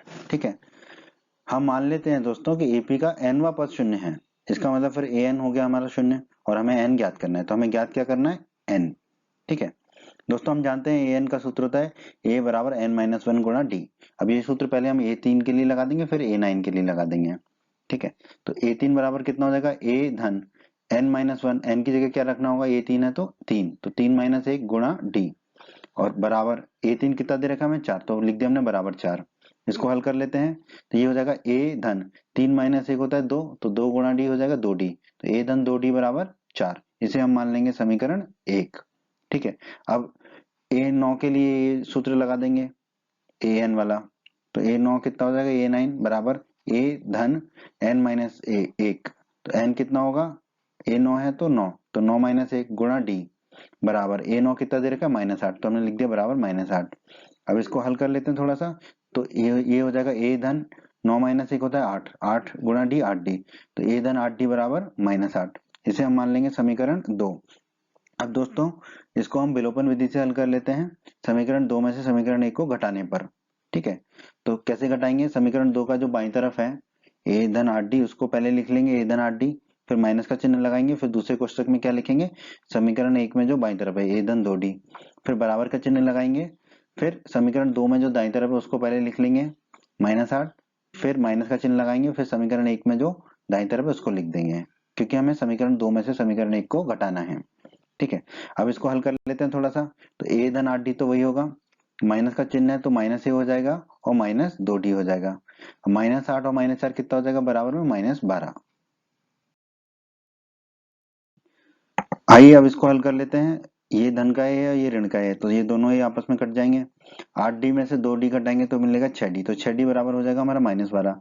6 को दाईं तरफ ले जाएंगे तो बटे में जाएगा, तो d बराबर होगा -12 बटे 6, 12 में 6 का भाग देंगे तो 2 मिलेगा, माइनस का चिन्ह है तो d बराबर मिलेगा -2। अब ये d का मान -2 हम रख देते हैं समीकरण 1 में, तो d बराबर -2 का मान समीकरण 1 में रखने पर समीकरण 1 है a धन 2d, तो ये हो जाएगा a धन 2 गुणा d की जगह रख देंगे -2 बराबर 4 है तो बराबर 4। अब 2 गुणा -2 हो जाएगा -4, तो ये हो जाएगा a -4 बराबर 4, -4 को दाईं तरफ ले जाएंगे तो धन का 4 हो जाएगा, तो a बराबर हो जाएगा 4 धन 4, 4 धन 4 होता है 8, तो a बराबर आ गया हमारा 8। अब an का सूत्र लिख लिया हमने, an बराबर a धन n-1 गुणा d। ठीक है, तो ए एन बराबर हो जाएगा हमारा 8 धन एन माइनस वन गुणा डी की जगह ए की जगह रख दिया हमने 8, ठीक है। 8 धन एन माइनस वन गुणा डी की जगह रख देंगे -2, ठीक है। अब ए एन कितना है हमारा, 0 है, क्योंकि एनवा पद हमने 0 माना है। तो 0 बराबर हो जाएगा 8, अब ये -2 है और ये धन का है, तो धन और ऋण कितना हो जाता है, ऋण, तो ऋण का n माइनस वन गुणा 2। अब ये n माइनस वन गुणा 2 को हम ले जाते हैं बाई तरफ, तो चिन्ह बदल जाएगा, तो धन के हो जाएंगे। n माइनस वन गुणा 2 बराबर 8, 2 को अब दाई तरफ ले जाएंगे तो बटे में जाएगा, तो n माइनस 1 आएगा हमारा 8/2, 8/2 होता है 4, तो n माइनस 1 हो जाएगा 4, 1 को दाई तरफ ले जाएंगे, धन का हो जाएगा, तो हो जाएगा n बराबर 4 धन 1, 4 धन 1 होता है 5, तो n बराबर आ गया हमारा 5। n हमने माना था वो पद जो शून्य होगा, ठीक है। तो हम कह सकते हैं कि एपी का 5वां पद शून्य होगा, क्योंकि nवां पद शून्य होगा ये हमने माना था। तो हमारे इस प्रश्न का उत्तर क्या है, 5, 5वां पद शून्य होगा। बच्चों, अगर आप हमारे बिहार बोर्ड क्लास चैनल पर नए हैं और आपने अभी तक हमारा बिहार बोर्ड क्लास चैनल को सब्सक्राइब नहीं किया है, तो आप जल्दी से सब्सक्राइब बटन को दबाकर हमारे बिहार बोर्ड क्लास चैनल को सब्सक्राइब कर लीजिए और बेल आइकन को भी दबा दीजिए। इससे आपको क्या फायदा होगा कि जब भी हमारे चैनल पे कोई भी नया वीडियो आएगा तो उसका नोटिफिकेशन सबसे पहले आपको मिलेगा, और जब भी आप यूट्यूब पर कोई वीडियो सर्च करेंगे तो हमारा बिहार बोर्ड के वीडियोज आपको सर्च में ऊपर नजर आने लगेंगे। बच्चों, इस अध्याय के बाकी अन्य सभी वीडियोस को देखने के लिए आप कभी भी आई बटन पर क्लिक कर सकते हैं। आई बटन पर क्लिक करने से आपको इस अध्याय के सभी वीडियोस के लिंक मिल जाएंगे। प्रश्न 10 में दोस्तों हमसे कहा गया है किसी एपी का 17वां पद उसके 10वें पद से 7 अधिक है, इसका सारवांतर ज्ञात कीजिए। बहुत ही आसान प्रश्न है दोस्तों। हम मान लेते हैं कि एपी का प्रथम पद ए है और सारवांतर डी है, ये हमने माना है, ठीक है। अब हम जानते हैं ए एन बराबर होता है ए धन एन माइनस वन गुणा डी, ठीक है, ये हम सूत्र जानते हैं, लिख लिया हमने। अब प्रश्नानुसार प्रश्न में क्या दे रखा है, 17वां पद 10वें पद से 7 अधिक है, तो 17वां पद होगा ए 17, ठीक है, और ये 10वां पद होगा ए 10, तो 17वां पद 10वें पद से 7 अधिक है, तो 17वां पद क्या होगा, 10वां पद ए 10 से 7 अधिक है, तो ए 10 धन 7 होगा 17वां पद। अब ए एन का सूत्र लगा देंगे ए 17 में और ए 10 में, तो ए 17 क्या होगा हमारा, ए धन एन माइनस वन गुणा डी, ए 17 के लिए एन होगा 17, तो 17 माइनस 1 गुणा डी बराबर ए 10 के लिए लगा देंगे सूत्र, तो क्या होगा ए धन एन माइनस वन, ए 10 के लिए एन होगा 10, तो 10 माइनस 1 गुणा डी, और धन के साथ लिख दिया हमने। अब ए से ये काट देंगे, दाई और बाई तरफ वाले ये आपस में कट जाएंगे, 17 माइनस 1 होगा 16, तो ये हो जाएगा 16 डी, तो 16 डी बराबर 10 माइनस 1 होगा 9, तो ये हो जाएगा 9 डी और धन के साथ। अब ये 9 डी को हम ले जाएंगे बाई तरफ, तो इसका चिन्ह बदल जाएगा, तो ये हो जाएगा 16 डी माइनस 9 डी बराबर 7। 16 डी में से 9 डी घटाएंगे तो मिलेगा हमें 7 डी, तो 7 डी बराबर हो गया हमारा 7। अब ये वाले 7 को हम दाई तरफ ले जाएंगे तो बटे में चला जाएगा, तो डी बराबर आ जाएगा हमारा 7/7, 7/7 होता है 1, तो डी आ गया हमारा 1, यही हमें ज्ञात करना था। तो हम कह सकते हैं अतः एपी का सारवांतर डी बराबर 1 है, तो हमारे इस प्रश्न का उत्तर हो गया 1। प्रश्न 11 में दोस्तों हमसे कहा गया है एक एपी दे रखी है 3, 15, 27, 39 का कौन सा पद उसके 54वें पद से 132 अधिक होगा। तो प्रथम पद लिख लेते हैं, एपी का प्रथम पद कितना दे रखा है 3, तो ए1 बराबर ए बराबर हो गया 3, ठीक है। अब सारवांतर क्या होता है, डी बराबर ए2 माइनस ए1, ए2 यानी कि दूसरा पद जो कि 15 है, ए1 यानी कि पहला पद जो कि 3 है, तो डी बराबर हो जाएगा 15 माइनस 3, 15 माइनस 3 होता है 12, तो डी बराबर हो गया हमारा 12। अब हम मान लेते हैं कि एपी का जो एनवा पद है वो उसके 54वें पद से 132 अधिक होगा, ये हम मान लेते हैं। एन का सूत्र हम जानते हैं, एन बराबर होता है ए धन एन माइनस वन गुणा डी, ठीक है। अब प्रश्न के अनुसार प्रश्न में क्या दे रखा है कि जो एनवा पद है यानी कि ए एन वो 54वें पद यानी कि ए 54 से 132 अधिक है, तो ए एन बराबर हो जाएगा ए 54 धन 132। अब मान रख देते हैं, ए एन का मान रख दिया हमने ए धन एन माइनस वन गुणा डी, तो ए धन एन माइनस वन गुणा डी की जगह रख दिया 12, और ए 54 क्या होगा, ए धन N minus one, N A 54 के लिए एन हो जाएगा 54, तो 54 माइनस 1 गुणा डी, ठीक है, डी कितना है हमारा 12, और धन 132 लिख दिया हमने। अब बाई तरफ वाले ए से दाई तरफ वाले ए को काट देंगे, ठीक है, तो हमें क्या मिलेगा, एन माइनस वन गुणा 12 बराबर 54 माइनस 1 कितना हो जाएगा 53, 53 गुणा 12, और 132 को हम लिख सकते हैं 11 गुणा 12, 11 गुणा 12 132 ही होता है, ठीक है। अब दाई तरफ हम 12 कॉमन ले लेंगे, तो n माइनस वन गुणा 12 कितना हो जाएगा हमारा, 12 कॉमन लिया तो बचेगा 53 धन 11, ठीक है। अब ये 12 और बाई तरफ वाला 12 और दाई तरफ वाला 12 काट सकते हैं हम, काट देंगे तो हमें क्या मिलेगा, n माइनस 1 बराबर 53 धन 11 होगा 64, तो मिल गया हमें 64। अब ये 1 को दाईं तरफ ले जाएंगे तो धन का हो जाएगा, तो n बराबर हमें मिलेगा 64 धन 1, 64 धन 1 होता है 65, तो n बराबर हमें मिल गया 65। ठीक है, इसका मतलब हम कह सकते हैं कि एपी का जो 65वां पद होगा वो उसके 54वें पद से 132 अधिक होगा। तो हम यही हमारे प्रश्न का उत्तर होगा, n बराबर 65, मतलब 65वां पद जो होगा वो 54वें पद से 132 अधिक होगा। प्रश्न 12 बहुत ही अच्छा प्रश्न है दोस्तों। प्रश्न 12 में हमसे कहा गया है दो समांतर श्रेणियों का सार्वंतर समान है। ठीक है, दो समांतर श्रेणियां हैं जिनका कि सार्वंतर d समान है। यदि इनके 100वें पदों का अंतर 100 है तो इनके 1000वें पदों का अंतर क्या होगा। बहुत अच्छा प्रश्न है दोस्तों, इसको हल कर लेते हैं। हम मान लेते हैं कि पहले ही एपी का जो प्रथम पद है वो a है, ये हमने मान लिया, और सार्वंतर क्या है पहली एपी का d। ठीक है, एपी मतलब समांतर श्रेणी होता है, उसी को अंग्रेजी में एपी कहते हैं हम। ठीक है, और हम मान लेते हैं कि दूसरी एपी का प्रथम पद जो है कैपिटल ए है। ठीक है, पहली एपी का प्रथम पद हमने माना स्मॉल ए और दूसरी एपी का हमने प्रथम पद माना कैपिटल ए।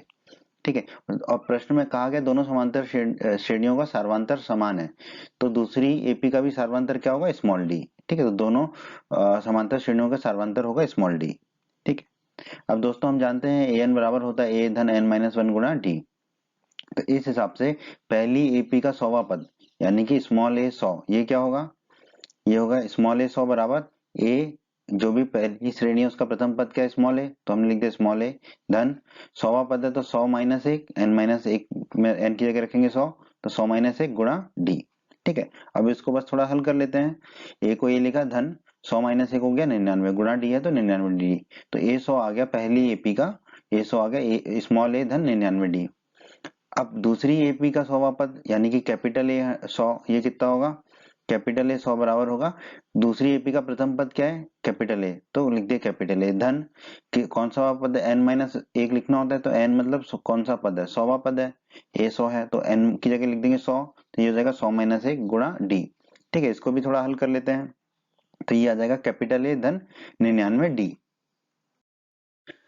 तो हमने दोनों एपीओ के 100वें पद लिख लिए दोस्तों। ठीक है, अब प्रश्नानुसार प्रश्न में दे रखा है इनके 100वें पदों का अंतर 100 है। ठीक है, यानी कि पहली एपी का 100वां पद माइनस दूसरी एपी का 100वां पद, ये कितना दे रखा है हमें 100 दे रखा है। अब मान रख देंगे पहली एपी के 100वें पद और दूसरी एपी के 100वें पद के, तो हमने पहले लिख दिया पहली एपी का 100वां पद ए 100 का मान ए धन 99 डी, स्मॉल ए धन 99 डी, माइनस का चिन्ह लगा दिया। फिर कैपिटल ए 100 यानी कि दूसरी एपी का 100वां पद क्या है कैपिटल ए धन 99 डी, तो हमने लिख दिया कोष्टक में कैपिटल ए धन 99 डी बराबर 100 है तो बराबर 100 कर दिया हमने। अब बस कोष्टक खोल लेते हैं, तो ये तो ए स्मॉल ए धन 99 डी है वो हो जाएगा, रहेगा ही रहेगा, और ये कोष्टक खोलेंगे तो ये हो जाएगा माइनस ए और ये हो जाएगा माइनस के 99 डी। ठीक है, ये धन के 99 डी है, ये ऋण के 99 डी है, तो ये दोनों आपस में कट जाएंगे, तो क्या बचेगा हमारा small A minus capital A बराबर 100, ये हमारा आ गया, इसे हम मान लेते हैं समीकरण 1। ठीक है, अब दोस्तों हम निकाल लेते हैं दोनों एपीओ के 1000वें पद, क्योंकि हमें क्या निकालना है दोनों एपी के 1000वें पदों का अंतर निकालना है।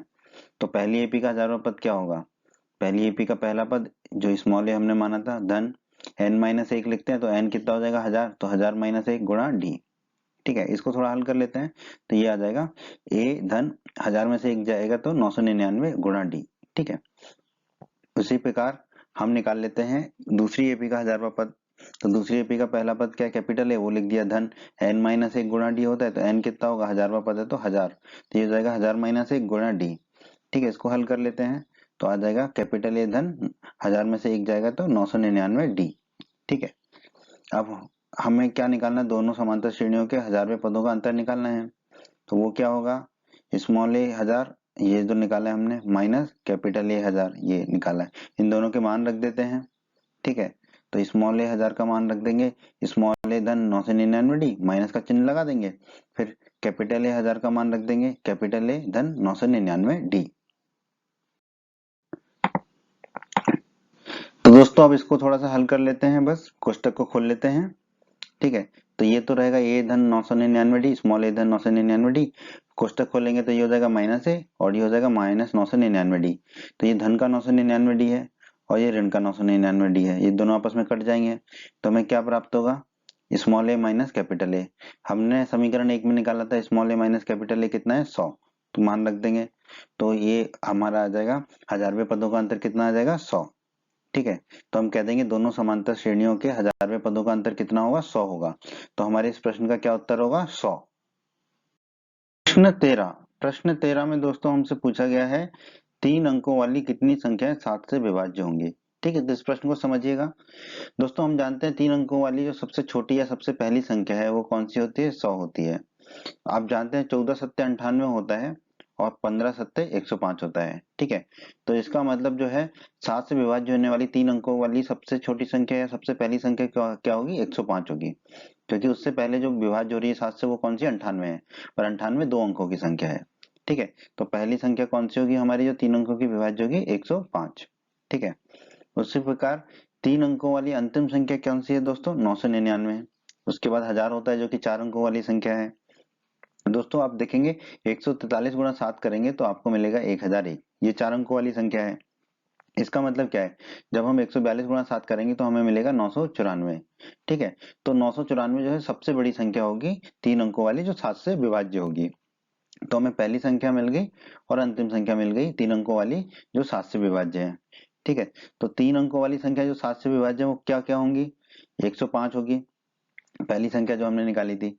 अगली क्या होगी, इसमें 7 जोड़ देंगे तो 112 हो जाएगा। अगली क्या होगी 7 जोड़ देंगे 119 हो जाएगा। उसके अगली क्या होगी 7 जोड़ देंगे तो 126 हो जाएगा, ऐसे आती चली जाएगी और अंतिम संख्या होगी 994। ठीक है, तो ये एक एपी मिल गई हमको जिसका सार्वंतर 7 है, क्योंकि साथ साथ जोड़ते जा रहे हैं हम। ठीक है, तो संख्या बढ़ती चली जा रही है। ठीक है, तो इस एपी का प्रथम पद क्या हो जाएगा a1 बराबर a बराबर 105। ठीक है, और सार्वंतर डी क्या हो जाएगा, वैसे तो हमें पता ही है 7 है, फिर भी हम निकाल लेते हैं 112 माइनस 105 करेंगे। ठीक है, दूसरे पद में से पहला पद घटाएंगे तो हमें डी मिल गया सार्वंतर 7। ठीक है, तो यहाँ एक सूची है जिसका सार्वंतर कितना है 7 है। ठीक है, आप a3 माइनस a2 भी निकाल के देख सकते हैं, a4 माइनस a3 भी निकाल के देख सकते हैं, आपको हमेशा 7 ही मिलेगा। तो डी बराबर हमारा 7 है, ये एक एपी है। ठीक है, हम मान लेते हैं कि 3 अंकों वाली n संख्याएं जो है वो 7 से विभाज्य है, तो हमें वही निकालना है कि कितनी संख्या है, तो हमें n ही निकालना है। ठीक है, अब जो हमने मान लिया है। ठीक है, तो अगर हमने मान लिया है कि 3 अंक वाली n संख्या 7 से विभाज्य है, इसका मतलब क्या होगा, इस समांतर श्रेणी में इस एपी में n पद होंगे। ठीक है, और nवा पद कौन सा होगा, आखिरी पद, अंतिम पद, यानी कि 994। तो an क्या हो जाएगा 994। अब तो बहुत ही आसान है दोस्तों, हमें a पता है, an पता है और d पता है। ठीक है, तो an का सूत्र लगा देंगे और n को ज्ञात कर लेंगे। तो an बराबर होता है a धन n माइनस 1 गुणा d। an कितना है हमारा 994, तो हमने an बराबर रख दिया 994। ठीक है, an बराबर 994 रख दिया। a कितना है हमारा 105, तो रख दिया 105 धन n हमें ज्ञात करना है, तो n माइनस 1 वही रहेगा, गुणा d कितना है 7, तो हमने लिख दिया 7। ठीक है, अब हम क्या करेंगे 105 को दाईं तरफ ले जाएंगे तो ऋण का हो जाएगा 105। ठीक है, तो ये बाईं तरफ बचेगा n माइनस 1 गुणा 7 बराबर 994 माइनस 105। 994 में से 105 को घटाएंगे तो हमें मिलेगा 879। ठीक है, 889। ठीक है, अब ये 7 जो है हम दाईं तरफ ले जाएंगे तो बट्टे में जाएगा, तो n माइनस 1 हो जाएगा हमारा 889 बटे 7। 889 889 में 7 का भाग देंगे तो हमें कितना प्राप्त होगा 127। ठीक है, तो n माइनस 1 आ जाएगा हमारा 127। एक को दाईं तरफ ले जाएंगे तो धन का हो जाएगा, तो n बराबर हो जाएगा 127 धन 1। 127 धन 1 क्या हो रहा है हमारा 128, तो n बराबर होगा हमारा 128। ठीक है, हमें n ही ज्ञात करना था। ठीक है, हमने माना था कि 3 अंकों वाली n संख्याएं हैं जो 7 से विभाज्य हैं, तो हम कह सकते हैं अतः 3 अंकों वाली 128 संख्याएं हैं जो 7 से विभाज्य हैं। तो हमारे इस प्रश्न का उत्तर है 128। प्रश्न 14 बहुत ही आसान प्रश्न है दोस्तों, बिल्कुल प्रश्न 13 की तरह है। प्रश्न 14 में हमसे कहा गया है 10 और 250 के बीच में कितने 4 के गुणज हैं। ठीक है, 4 के कितने गुणज हैं, इसका मतलब 10 और 250 के बीच ऐसी कितनी संख्याएं हैं जो 4 से विभाज्य होंगी। ठीक है, दोस्तों हम जानते हैं 4 दूनी 8 होता है। ठीक है, तो 8 तो 10 से छोटा है। ठीक है, तो 4 तिया 12 होता है। ठीक है, तो 12 10 से बड़ा है, तो 10 के बाद पहली संख्या 12 है जो 4 से विभाज्य होगी, जो कि 4 का गुणज होगी। ठीक है, तो पहली संख्या मिल गई हमको 12। ठीक है, अब दूसरी संख्या के लिए चलते हैं हम। 4 गुणा 63 आप करोगे दोस्तों तो आपको मिलेगा 252। ठीक है, और 252 जो है 250 से बड़ा है, तो हम 4 गुणा 62 करके देखते हैं। तो 4 गुणा 62 करेंगे तो मिलेगा 248, जो कि 250 से कम है। ठीक है, तो अंतिम संख्या क्या होगी हमारी? 248। ठीक है, इस प्रकार हम कह सकते हैं कि 10 और 250 के बीच में कितने गुणज है, ये हम लिख सकते हैं 12, 16, 20, 24 से लेके 248। कैसे? देखो 12 तो हमें मिल गया, अगला क्या होगा? 12 धन 4 जो कि 16 है, फिर अगला क्या होगा? 16 धन 4 जो कि 20 है, फिर क्या होगा? 20 धन 4 जो कि 24 है। ऐसे बढ़ते चले जाएंगे और आखिरी पद हमें मिल गया है कितना है? 248 है। ठीक है, तो ये एक एपी है, समांतर श्रेणी है, क्योंकि इसमें सार्वंतर कितना है? 4 है। ठीक है, प्रथम पद देख लेते हैं इसका। प्रथम पद कितना है? a1 बराबर a बराबर 12 दिख रहा है हमको, बहुत ही आसान है। सार्वंतर पता है, फिर भी निकाल लेते हैं। d बराबर a2 माइनस a1, 16 माइनस 12 करेंगे, 16 में से 12 जाएगा तो मिलेगा 4। ठीक है, तो हम कह सकते हैं यहाँ एक सूची एक एपी है जिसका सार्वंतर 4 है और प्रथम पद क्या है? 12 है। ठीक है, मान लेते हैं कि 10 और 250 के बीच में 4 के n गुणज हैं, फिर हमें n ही निकालना है। ठीक है, तो इसका मतलब क्या होगा? ये समांतर श्रेणी में n पद होंगे। ठीक है, क्योंकि ये सभी 4 के गुणज हैं। तो nवां पद कौन सा होगा? आखिरी पद, और वो कितना है? 248। तो an कितना हो जाएगा हमारा? 248। अब तो बहुत ही आसान है दोस्तों, हमें an पता है, a पता है और d पता है, तो हम an का सूत्र लगा देंगे। an बराबर a धन n माइनस वन गुणा d। तो हमें सब चीजें पता है n को छोड़ के, तो n हमें निकल जाएगा। ठीक है, तो an बराबर हो जाएगा हमारा, a की जगह कितना रख देंगे? 12, 12 धन n माइनस एक, क्योंकि n निकालना है तो n माइनस एक गुणा d, d कितना है? 4 बराबर 248, क्योंकि n कितना निकाला है हमने? 248। ठीक है, अब इसको हल कर लेते हैं। 12 को दाईं तरफ ले जाते हैं तो ऋण का हो जाएगा 12, तो यहाँ कितना हो जाएगा? n माइनस एक गुणा 4 बराबर कितना हो जाएगा? 248, और 12 चला जाएगा दाईं तरफ तो माइनस 12। 248 में से 12 घटाएंगे तो 236 मिलेगा, तो n माइनस एक गुणा 4 कितना मिलेगा? 236। अब ये 4 जो है गुणा में है तो दाईं तरफ जाएगा तो बट्टे में चला जाएगा, n माइनस एक आ जाएगा हमारा 236 बटे 4। 236 में 4 का भाग देंगे तो मिलेगा हमें 59। ठीक है, तो n माइनस एक हमारा आ जाएगा 59। अब एक को दाईं तरफ ले जाएंगे, एक यहाँ ऋण का है, माइनस एक है, दाईं तरफ जाके धन का एक हो जाएगा, तो n बराबर हो जाएगा 59 धन एक। 59 धन एक होता है 60, तो n बराबर हमारा आ गया 60। हमें n ही निकालना था, क्योंकि हमने माना था 10 और 250 के बीच जो 4 के जो गुण है वो कितने हैं? n है, ये हमने माना था। n आ गया हमारा 60, तो हम कह सकते हैं अतः 10 और 250 के बीच 4 के 60 गुणज होंगे, क्योंकि n हमारा 60 आ गया, तो हमारे इस प्रश्न का क्या उत्तर होगा? 60। प्रश्न 15 बहुत ही आसान प्रश्न है दोस्तों। ये प्रश्न 15 में हमसे कहा गया है n के किस मान के लिए दो समांतर श्रेणियां हमें दे रखी हैं 63, 65, 67 और 3, 10, 17 के nवें पद बराबर होंगे। ठीक है, तो इसको हल कर लेते हैं। तो पहली एपी का प्रथम पद क्या है? हमारी आंखों से हमको दिखाई देता है 63 है, तो हम लिख देंगे स्मॉल a1 बराबर स्मॉल a बराबर 63। फिर पहली एपी का सार्वंतर ज्ञात कर लेते हैं।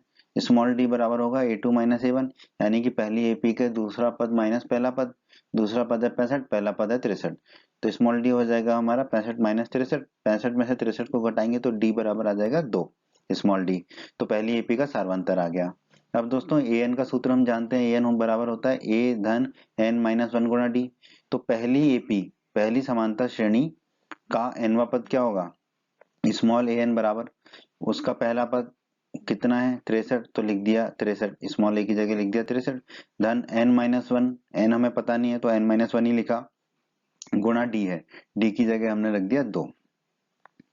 अब हम दूसरी एपी का प्रथम पद ज्ञात कर लेते हैं। हमारे आंखों से दिखाई देता है दूसरी एपी का प्रथम पद है 3, तो हम लिख देंगे कैपिटल A1 बराबर कैपिटल A बराबर 3, क्योंकि ये दो अलग अलग एपियां हैं तो एक को स्मॉल से दिखाते हैं, दूसरे को कैपिटल अक्षर से दिखाते हैं। ठीक है, तो ये 3 है तो हमने लिख दिया 3। अब इसका भी सार्वंतर ज्ञात कर लेते हैं।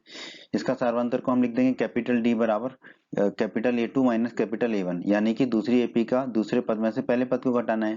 दूसरा पद है 10 और पहला पद है 3 दूसरी एपी का, तो कैपिटल डी कितना होगा? 10 माइनस 3, 10 में से 3 को घटाएंगे तो कैपिटल डी हमें मिलेगा 7, जो कि दूसरी एपी का सार्वंतर होगा। अब an का सूत्र हमने फिर से लिख लिया, an बराबर a धन n माइनस वन गुणा डी।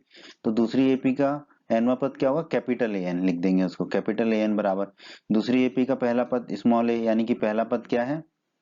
3, तो हमने लिख दिया यहाँ पर 3। ठीक है, फिर धन n माइनस वन गुणा डी लिख दिया हमने, डी कितना है? 7, तो हमने लिख दिया 7। ठीक है, अब प्रश्न के अनुसार दोनों के n पद समान है लिखा है प्रश्न में, इसका मतलब क्या होगा? कैपिटल ए एन बराबर स्मॉल ए एन, ये होगा दोनों।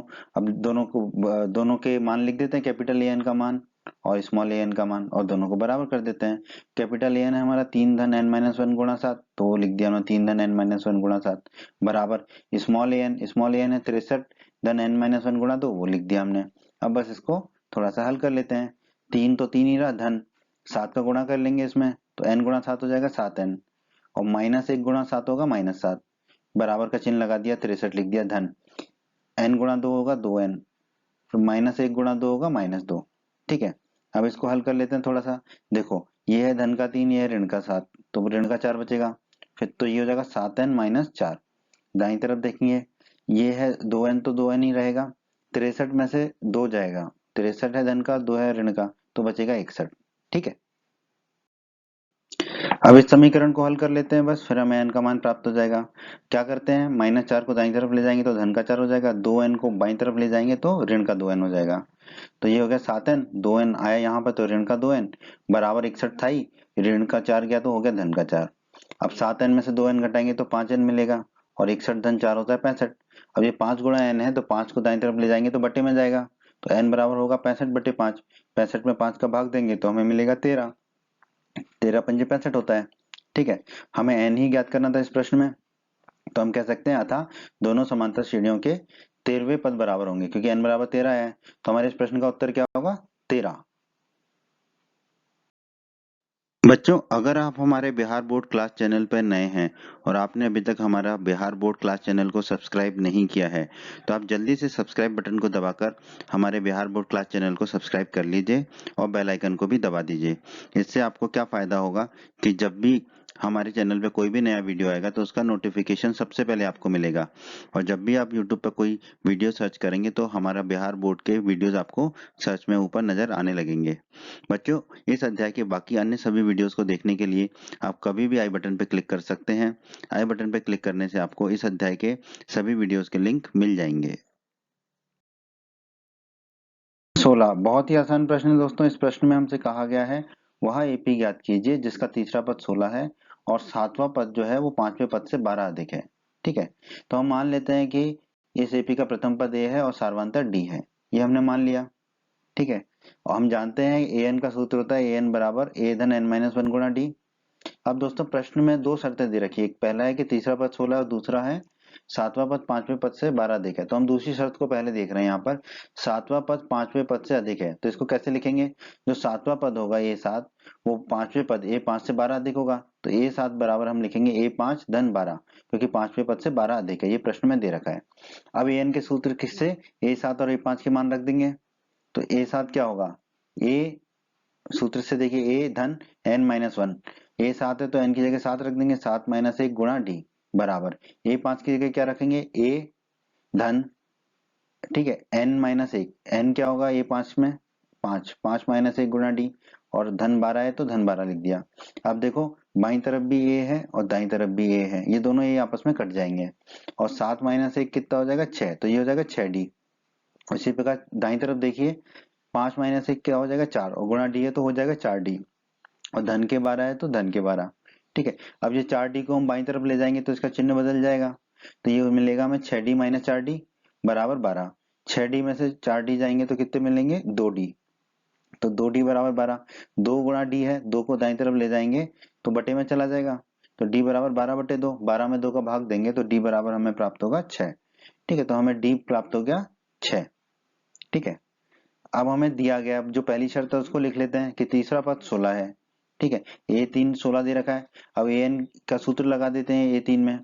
ठीक है, तो ए 3 बराबर कितना होगा, ए सूत्र के हिसाब से धन एन माइनस 1, ए 3 में एन कितना होगा 3, तो 3 माइनस 1 गुणा डी, डी कितना निकाला है 6, तो हमने रख दिया 6, और एक बराबर, बराबर में क्या होगा ए 3 का जो मान दे रखा है कितना दे रखा है 16, तो बराबर हमने लिख दिया 16। ठीक है, अब इसको हल कर लेते हैं, तो ये क्या आएगा ए धन 3 माइनस 1 कितना होगा 2, तो ये हो जाएगा 2 गुणा 6 बराबर 16, 2 गुणा 6 कितना होगा 12, तो ये हो जाएगा ए धन 12 बराबर 16। अब 12 को दाईं तरफ ले जाएंगे तो चिन्ह बदल जाएगा, ऋण का हो जाएगा, तो ए बराबर आएगा 16 माइनस 12, 16 में से 12 को घटाएंगे तो हमें मिलेगा 4, तो ए मिल गया हमें 4। ठीक है, तो हमें ए मिल गया 4, डी मिल गया 6। ठीक है, अब हम एपी को ज्ञात कर लेंगे।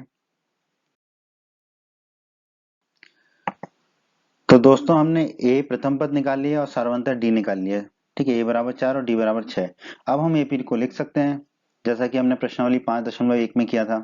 ठीक है, तो पहला पद तो ए1 बराबर ए बराबर 4 हो गया, ये तो हम निकाल ही चुके हैं। दूसरा पद क्या होगा, ए2 बराबर ए1 धन डी। ए1 कितना है 4 और डी कितना है 6, तो ए2 हो जाएगा 4 धन 6। 4 धन 6 कितना होगा 10, तो ए2 आ गया हमारा 10। उसी प्रकार तीसरा पद निकाल लेते हैं। तीसरा पद क्या होगा, ए3 बराबर ए2 धन डी। ए2 हम 10 निकाल चुके हैं और डी हमें 6 पता ही है, निकाल चुके हैं हम। तो ए3 हो जाएगा 10 धन 6। 10 धन 6 होता है 16, तो ए3 हो गया हमारा 16। इसी प्रकार चौथा पद निकाल लेते हैं। चौथा पद क्या होगा, ए4 बराबर ए3 धन डी। ए3 हम 16 निकाल चुके हैं। ठीक है, तो ए4 हो जाएगा 16 धन डी कितना है 6, 16 धन 6। 16 धन 6 होता है 22, तो ए4 हो गया 22। तो हमने 4 पद निकाल लिए, तो हम कह सकते हैं कि अथा एपी क्या होगी हमारी, पहला पद 4, दूसरा पद 10, 10, तीसरा पद 16, चौथा पद 22, डॉट डॉट डॉट। ये हमारी एपी होगी 4, 10, 16, 22 डॉट डॉट डॉट। ठीक है, यही हमारे इस प्रश्न का उत्तर है दोस्तों। प्रश्न 17 में दोस्तों में एक एपी दे रखी है 3, 8, 13 से लेकर 253 तक, और हमसे कहा गया है कि इस एपी में अंतिम पद से 20वां पद ज्ञात कीजिए। अंतिम पद मतलब 253 से 20वां पद। ठीक है, बाईं तरफ आके। ठीक है, तो इसको ज्ञात करने का एक तरीका है, उस तरीके को आप समझ लीजिए, बड़ा आसान है। क्या करते हैं ऐसे केस में, हम एपी को विपरीत ओर से लिखते हैं, उल्टा लिख देते हैं एपी को। ठीक है, तो अंतिम पद को सबसे पहले लिख देंगे और जो पहला पद है उसे अंतिम में लिख देंगे। ठीक है, फिर उससे पहले 8 लिख देंगे, उससे पहले 13 लिख देंगे। तो एपी को हमने उल्टा कर दिया, तो इस केस में भी, इस स्थिति में भी ये एपी ही बनी रहती है। ठीक है, अब नई एपी का जो 20वां पद है, ठीक है, नई एपी का 20वां पद ही दी गई एपी का अंतिम पद से 20वां पद होगा। ठीक है, तो बस अब इस एपी का 20वां पद निकाल लेंगे, वही हमारा उत्तर होगा। वही हमारा जो दी गई एपी है उसके अंतिम पद से 20वां पद होगा, जो अब इस एपी का 20वां पद निकाल लेंगे। तो इस किसी भी एपी का nवां पद निकालने के लिए हमें ए और डी की आवश्यकता होती है। ए यानी कि प्रथम पद। ठीक है, तो नई एपी का प्रथम पद तो हमें दिख रहा है हमारी आंखों के द्वारा, 253। ठीक है, ए1 बराबर ए बराबर 253 हो गया। सार्वंतर के लिए दूसरा पद नहीं है, तो कोई बात नहीं है, हम क्या करेंगे, आखिरी के दो पदों को घटा लेंगे, आखिरी के पद से उसके पहले वाले पद को घटा देंगे। ठीक है, तो नई एपी का सार्वंतर क्या हो जाएगा हमारा, डी बराबर A N minus A N minus one. A N है यहाँ पे एनवा पद 3 और ए एन माइनस वन पद है 8। ठीक है, तो डी हमारा आ जाएगा 3 माइनस 8। 3 में से 8 को घटाएंगे तो डी आ जाएगा हमारा -5, तो डी -5 आ गया, पहला पद आ गया। अब 20वां पद निकालना है, तो ए एन का सूत्र हम जानते हैं, ए एन बराबर ए धन एन माइनस वन गुणा डी। ए 20 निकालना है हमें 20वां पद, तो ए 20 क्या होगा, ए की जगह क्या रख देंगे 253 धन एन माइनस वन। ए 20 निकाल रहे हैं तो एन की जगह 20 रख देंगे, तो 20 माइनस 1 गुणा डी, डी की जगह -5 रख देंगे। बहुत ही आसान, अब इसको हल कर लेते हैं। तो ए 20 कितना हो जाएगा 253। अब ये देखिए, ये माइनस है और ये प्लस है, गुणा में है तो माइनस प्लस कितना हो जाएगा माइनस, और 20 माइनस 1 कितना हो जाएगा 19, और ये माइनस बाहर चला गया तो गुणा में बचा 5। 19 गुणा 5 होता है 95, तो ये हो जाएगा 253 माइनस 95। ठीक है, 253 में से 95 को घटाएंगे तो हमें मिलेगा 158। ठीक है, ए 20 आ गया हमारा 158, तो यही हमारा उत्तर होगा। अतः दी गई एपी का अंतिम पद से 20वां पद क्या होगा 158, तो हमारे इस प्रश्न का उत्तर होगा 158। 18, प्रश्न 18 में दोस्तों हमसे कहा गया है किसी एपी के चौथे और 8वें पदों का योग 24 है तथा छठे और 10वें पदों का योग 44 है। इस एपी के प्रथम 3 पद ज्ञात कीजिए। दोस्तों कोई भी एपी लिखने के लिए हमें उसका प्रथम पद चाहिए होता है और सार्वंतर डी चाहिए होता है। तो हम इस प्रश्न को हल करेंगे, पहले ए और डी का मान निकालेंगे, फिर एपी के प्रथम 3 पद लिखेंगे। ठीक है, तो हम मान लेते हैं एपी का प्रथम पद ए है और सार्वंतर कितना है डी है, ये हमने मान लिया है। अब हम जानते हैं ए एन बराबर होता है ए धन एन माइनस वन गुणा डी, ये हम जानते हैं। ठीक है, अब प्रश्न में दो शर्तें दे रखी हैं। ठीक है, दो स्थितियां दे रखी हैं। क्या, पहली दे रखी है कि चौथे और 8वें पद का योग 24 है। ठीक है, तो चौथा पद होगा ए4 और 8वां पद होगा ए8। तो चौथे और 8वें पद का योग 24 है, तो यानी कि ए4 धन ए8 बराबर 24 दे रखा है हमको। ठीक है, तो ए4 कितना होगा इस सूत्र से, एन के सूत्र से, ए धन एन माइनस 1, एन कितना होगा ए4 के लिए 4, तो 4 माइनस 1 गुणा डी। ठीक है, धन ए8 कितना होगा, ए धन एन माइनस 1, एन की जगह क्या रखेंगे ए8 में 8, तो 8 माइनस 1 गुणा डी बराबर है 24, तो बराबर लिख दिया 24। अब इसको थोड़ा हल कर लेते हैं। देखिए ए धन ए कितना हो जाएगा 2a। अब देखिए 4 माइनस 1 कितना हो जाएगा 3, तो ये हो जाएगा 3d, 3 गुणा डी हो जाएगा 3d, और इधर 8 माइनस 1 होगा 7 गुणा डी हो जाएगा 7d, तो लिख दिया बराबर 24। अब 3d धन 7d हो जाएगा 10d, तो ये आ जाएगा 2a धन 10d बराबर 24। ठीक है, इसे हम मान लेते हैं समीकरण 1। ठीक है, अब प्रश्न में जो दूसरी स्थिति दे रखी है उसको लिख लेते हैं। क्या दे रखी है, छठे और 10वें पदों का योग 44 है। तो छठवां पद होगा a6 और 10वां पद होगा a10, तो a6 धन a10 कितना होगा 44। अब an के सूत्र से a6 और a10 के मान रख लेते हैं। a6 कितना होगा a धन n माइनस 1 गुणा d, तो n कितना होगा a6 के लिए 6, 6 माइनस 1 गुणा d धन a10 कितना होगा a धन n माइनस 1 गुणा d, n कितना होगा a10 के लिए 10, तो 10 माइनस 1 गुणा d बराबर 44 है, तो बराबर 44 कर दिया हमने। अब आप देखिए एक ए ये है और एक ए ये है, दोनों धन के हैं तो ये हो जाएंगे 2a। ठीक है, 6 माइनस 1 होगा 5, 5 गुणा डी 5d धन 10 माइनस 1 होगा 9, 9 गुणा डी 9d, लिख दिया बराबर में 44 है तो 44 कर दिया। अब 5d धन 9d होगा हमारा 14d, तो ये हो जाएगा 2a धन 14d बराबर 44। इसे मान लेते हैं हम समीकरण 2। अब विलोपन विधि से क्या करेंगे, समीकरण 2 में से समीकरण 1 को घटा देंगे तो 2a चला जाएगा। तो समीकरण 2 में से समीकरण 1 को घटाने पर 2 में से 1 को घटा देंगे, तो फिर कैसे लिखेंगे, समीकरण 2 का जो बाईं तरफ है 2a धन 14d उसको पहले लिख लिया, फिर माइनस का चिन्ह लगा दिया। फिर समीकरण 1 में जो बाईं तरफ है 2a धन 10d उसको लिख दिया कोष्टक के अंदर, बराबर का चिन्ह लगा दिया। फिर समीकरण 2 में जो दाईं तरफ है 44 उसको लिख दिया, ऋण का चिन्ह लगा दिया। फिर समीकरण 1 में जो दाईं तरफ है 24 उसको लिख दिया। अब बस कोष्टक खोल लेते हैं और इसको थोड़ा सा हल कर लेते हैं, तो ये हो जाएगा 2a धन 14d रहेगा, फिर ये माइनस लगा है चिन्ह तो माइनस 2a हो जाएगा, और ये 10d क्या हो जाएगा, ये धन है ये माइनस है तो माइनस हो जाएगा माइनस 10d, और 44 में से 24 घटाएंगे तो मिलेगा हमें 20।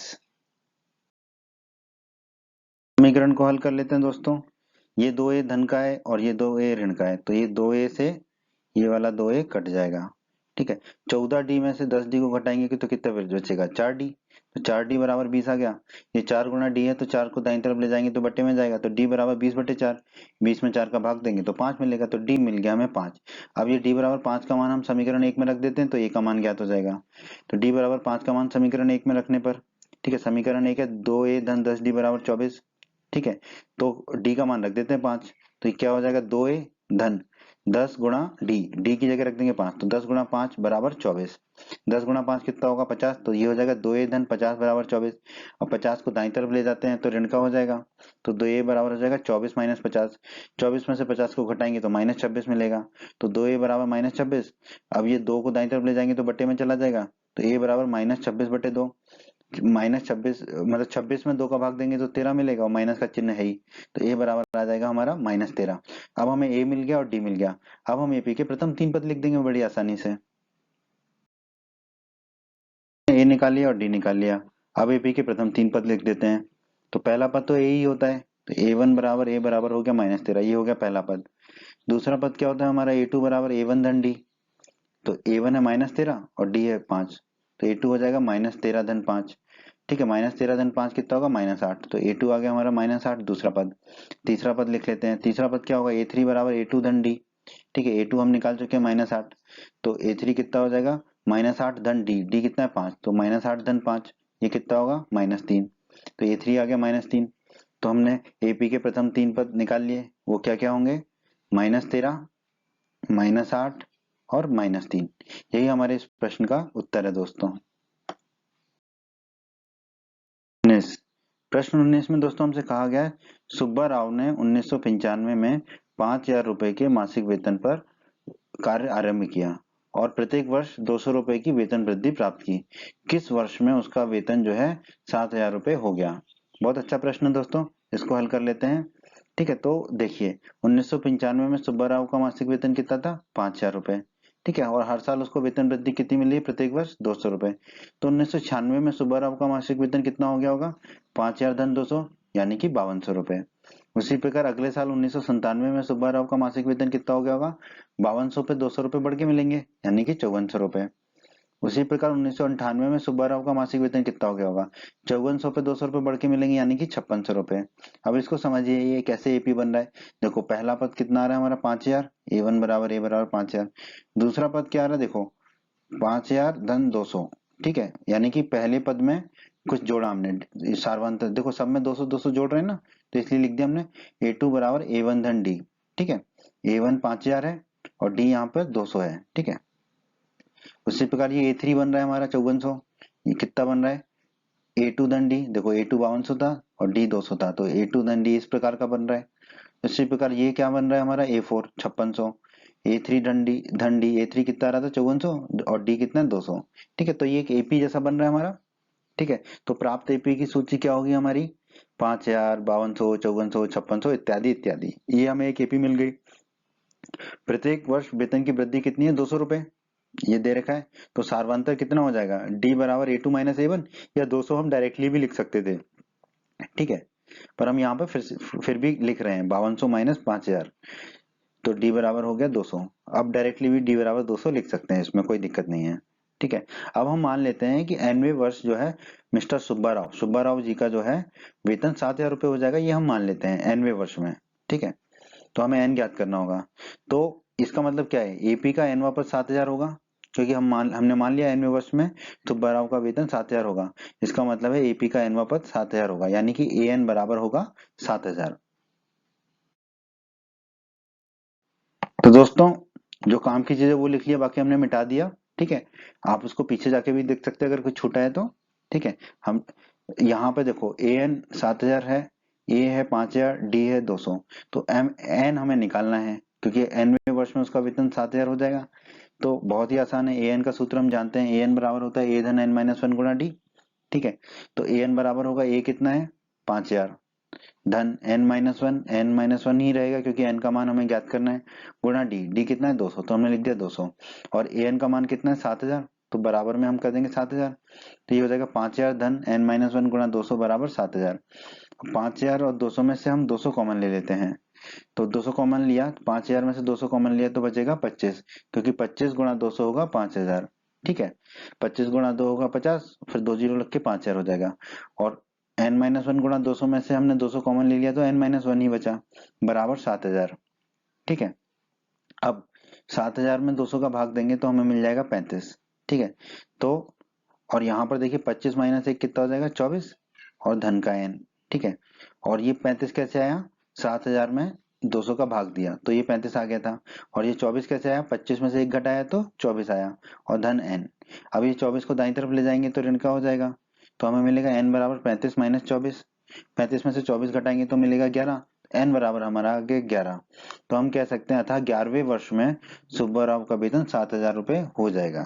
ठीक है, यही हमसे पूछा था, तो हमारे इस प्रश्न का आंसर क्या होगा, 11वें वर्ष। ठीक है, प्रश्न 20 में दोस्तों हमसे कहा गया है, रामकली ने किसी वर्ष के प्रथम सप्ताह में 50 रुपए की बचत की और फिर अपनी साप्ताहिक बचत में 17.5 रुपए बढ़ाती गई। यदि nवें सप्ताह में उसकी साप्ताहिक बचत जो है 207.5 रुपए हो जाती है तो n ज्ञात कीजिए। n मतलब कौन से सप्ताह में उसकी साप्ताहिक बचत जो है 207 रुपए 50 पैसे हो जाएगी। ठीक है, तो ये बिल्कुल प्रश्न 19 की तरह ही है दोस्तों। तो प्रथम सप्ताह में रामकली की बचत कितनी है, 50 रुपए। ठीक है, तो पहले सप्ताह में मतलब प्रथम सप्ताह के बाद अगला जो सप्ताह होगा उसको बोलेंगे एकवा सप्ताह में रामकली की बचत कितनी होगी, वो 17.5 रुपए बढ़ाती जाती है अपनी बचत में। ठीक है, 50 धन 17.5 यानी कि 67.5 रुपए। फिर दूसरे सप्ताह में उस रामकली की बचत कितनी होगी, जो एकवें सप्ताह में हुई थी 67.5, उसमें 17.5 और बढ़ा देगी वो, तो जोड़ेंगे तो हमें मिलेगा 85 रुपए। फिर तीनवें सप्ताह में रामकली की बचत कितनी होगी, जो 2वें सप्ताह में थी 85, उसमें 17.5 बढ़ा देगी वो, यानी कि 102.5 रुपए। इस तरह वो बढ़ाती चली जाएगी। अब इसमें देखिए हमें एक पैटर्न मिल रहा है। ठीक है, क्या पैटर्न मिल रहा है हमको, देखो पहला जो पद है वो A1 बराबर A बराबर 50 के रूप में मिल रहा है। अगले अगले पदों में देखो हम सब में 17.5 जोड़ रहे हैं, 17.5 जोड़ रहे हैं, सब में बराबर मान जोड़ रहे हैं, मतलब सारवंतर जोड़ रहे हैं। ठीक है, अब ये जो दूसरा पद आया है ये पहले पद में 17.5 जोड़ने से आया, तो इसको हम लिख सकते हैं A2 बराबर A1 धन D। ठीक है, तो A2 हो जाएगा हमारा 67.5। ठीक है, अब देखिए ये जो है 85 ये कैसे आया, 67.5 जो है उसमें 17.5 जोड़ने से आया। ठीक है, तो 67.5 में 17.5 जोड़ेंगे तो 85 आया। तो ये किस तरह से आ रहा है, A3 बराबर A2 धन D, क्योंकि ये A2 है और ये D है हमारा 17.5 सारवंतर। उसी प्रकार ये जो चौथा है हमारा 102.5, वो तीसरा तीसरा तीसरा पद जो आया था 85 रुपए, उसमें डी जोड़ने पे आया था 17.5, इसको लिख सकते हैं A4 बराबर A3 धन डी। ठीक है, इस रूप में। तो ये एक एपी की तरह है, तो हमें जो एपी मिल रहा है वो कैसा है, 50, 67.5, 85 और 102.5 डॉट डॉट डॉट डॉट। ठीक है, अब इसी एपी में एक पद आ जाएगा जहां पे हमें 207.5 मिलेगा। ठीक है, तो साप्ताहिक बचत वृद्धि कितनी है उसकी, ठीक है, साप्ताहिक बचत कितनी बढ़ाती चली जाती है, वो 17.5 रुपए। ठीक है, तो सार्वंतर क्या होगा, डी बराबर A2 माइनस A1 से भी निकाल सकते हैं, वैसे डायरेक्टली भी आप लिख सकते हो 17.5। ठीक है, तो डी बराबर A2 माइनस A1 लिखा, दूसरे पद 67.5 में से 50 को घटा दिया तो ये आ गया 17.5। ठीक है, 17.5, ठीक है, या 17.5। ठीक है, अब हम मान लेते हैं दोस्तों कि nवें सप्ताह में रामकली की साप्ताहिक बचत जो है वो 207.5 रुपए हो जाएगी, ये हम मान लेते हैं। अब हम इसको थोड़ा मिटा देते हैं अपनी सुविधा के लिए और आगे बढ़ते हैं। तो दोस्तों हमने मान लिया है कि nवें सप्ताह में जो है रामकली की साप्ताहिक बचत कितनी है, 207.5। ठीक है, तो इसका मतलब जो जो एपी है हमारी, इसमें 207.5 जो है वो nवा पद होगा। ठीक है, इसका मतलब एपी का nवा पद क्या होगा, 207.5, यानी कि an बराबर होगा 207.5। अब देखो an हमें पता है, a पता है 50 और d पता है 17.5, तो n हम ज्ञात कर सकते हैं बड़ी आसानी से। an का सूत्र होता है an बराबर a धन n माइनस 1 गुणा d। ठीक है, तो यहाँ पर an होगा, a की जगह रख देंगे 50 धन n हमें ज्ञात करना है तो n माइनस 1 हो गया, d की जगह रख दिया 17.5 और an की जगह क्या रख देंगे हम 207.5। तो ये आ जाएगा हमारा 50 धन n माइनस 1 गुणा 17.5 बराबर 207.5। ठीक है, अब 50 को दाईं तरफ ले जाएंगे तो ऋण का हो जाएगा, तो बाईं तरफ क्या हो जाएगा n माइनस 1 गुणा 17.5 बराबर कितना होगा 207.5 माइनस 50। 207.5 में से 50 को घटाएंगे तो मिलेगा 157.5। तो ये हो जाएगा n माइनस 1 गुणा 17.5 बराबर 157.5। ठीक है, अब 17.5 को जो है दाईं तरफ ले जाएंगे तो बटे में चला जाएगा, तो n माइनस 1 होगा हमारा 157.5 बटे 17.5। इसको हल करेंगे तो हमें मिलेगा 9। ठीक है, तो n माइनस 1 मिल गया 9, माइनस 1 को दाईं तरफ ले जाएंगे तो धन का हो जाएगा, तो n बराबर हो जाएगा 9 धन 1, 9 धन 1 होता है 10, तो n बराबर हमें मिल गया 10। ठीक है, हमने क्या माना था कि nवें सप्ताह में रामकली की साप्ताहिक बचत 207.5 रुपए हो जाएगी, यही हमें ज्ञात करना था। तो हम कह सकते हैं कि n बराबर 10 आ गया है, अतः 10वें सप्ताह में रामकली की साप्ताहिक बचत 207.5 रुपए हो जाएगी। तो यही हमारे इस प्रश्न का उत्तर होगा, n बराबर 10, 10वें सप्ताह में होगी उसकी साप्ताहिक बचत 207.5 रुपए, तो उत्तर है 10। उम्मीद करते हैं बच्चों आपको हमारा ये वीडियो पसंद आया होगा। बच्चों अगर आप बिहार बोर्ड क्लास चैनल पर नए हैं और आपने अभी तक हमारे चैनल को सब्सक्राइब नहीं किया है तो सब्सक्राइब बटन को दबाकर जल्दी से चैनल को सब्सक्राइब कर लीजिए और बेल आइकन को भी दबा दीजिए। इससे आपको क्या फ़ायदा होगा, जब भी हमारे चैनल पर कोई भी नया वीडियो आएगा तो उसका नोटिफिकेशन सबसे पहले आपको मिलेगा, और जब भी आप यूट्यूब पर वीडियोज़ को सर्च करेंगे तो हमारे चैनल के वीडियोज़ आपको ऊपर नज़र आने लगेंगे। आप हमारे वीडियोस को अपने साथी छात्रों के साथ, दोस्तों के साथ व्हाट्सएप और फेसबुक पर अवश्य शेयर कीजिए, जिससे आपके दोस्तों को भी लाभ हो सके। आपको वीडियो पसंद आया है तो वीडियो को लाइक अवश्य करें और इस अध्याय के अन्य सभी वीडियोस को देखने के लिए आई बटन पर क्लिक करें। आई बटन पर क्लिक करने से आपको इस अध्याय के सभी वीडियोस के लिंक प्राप्त हो जाएंगे। धन्यवाद बच्चों।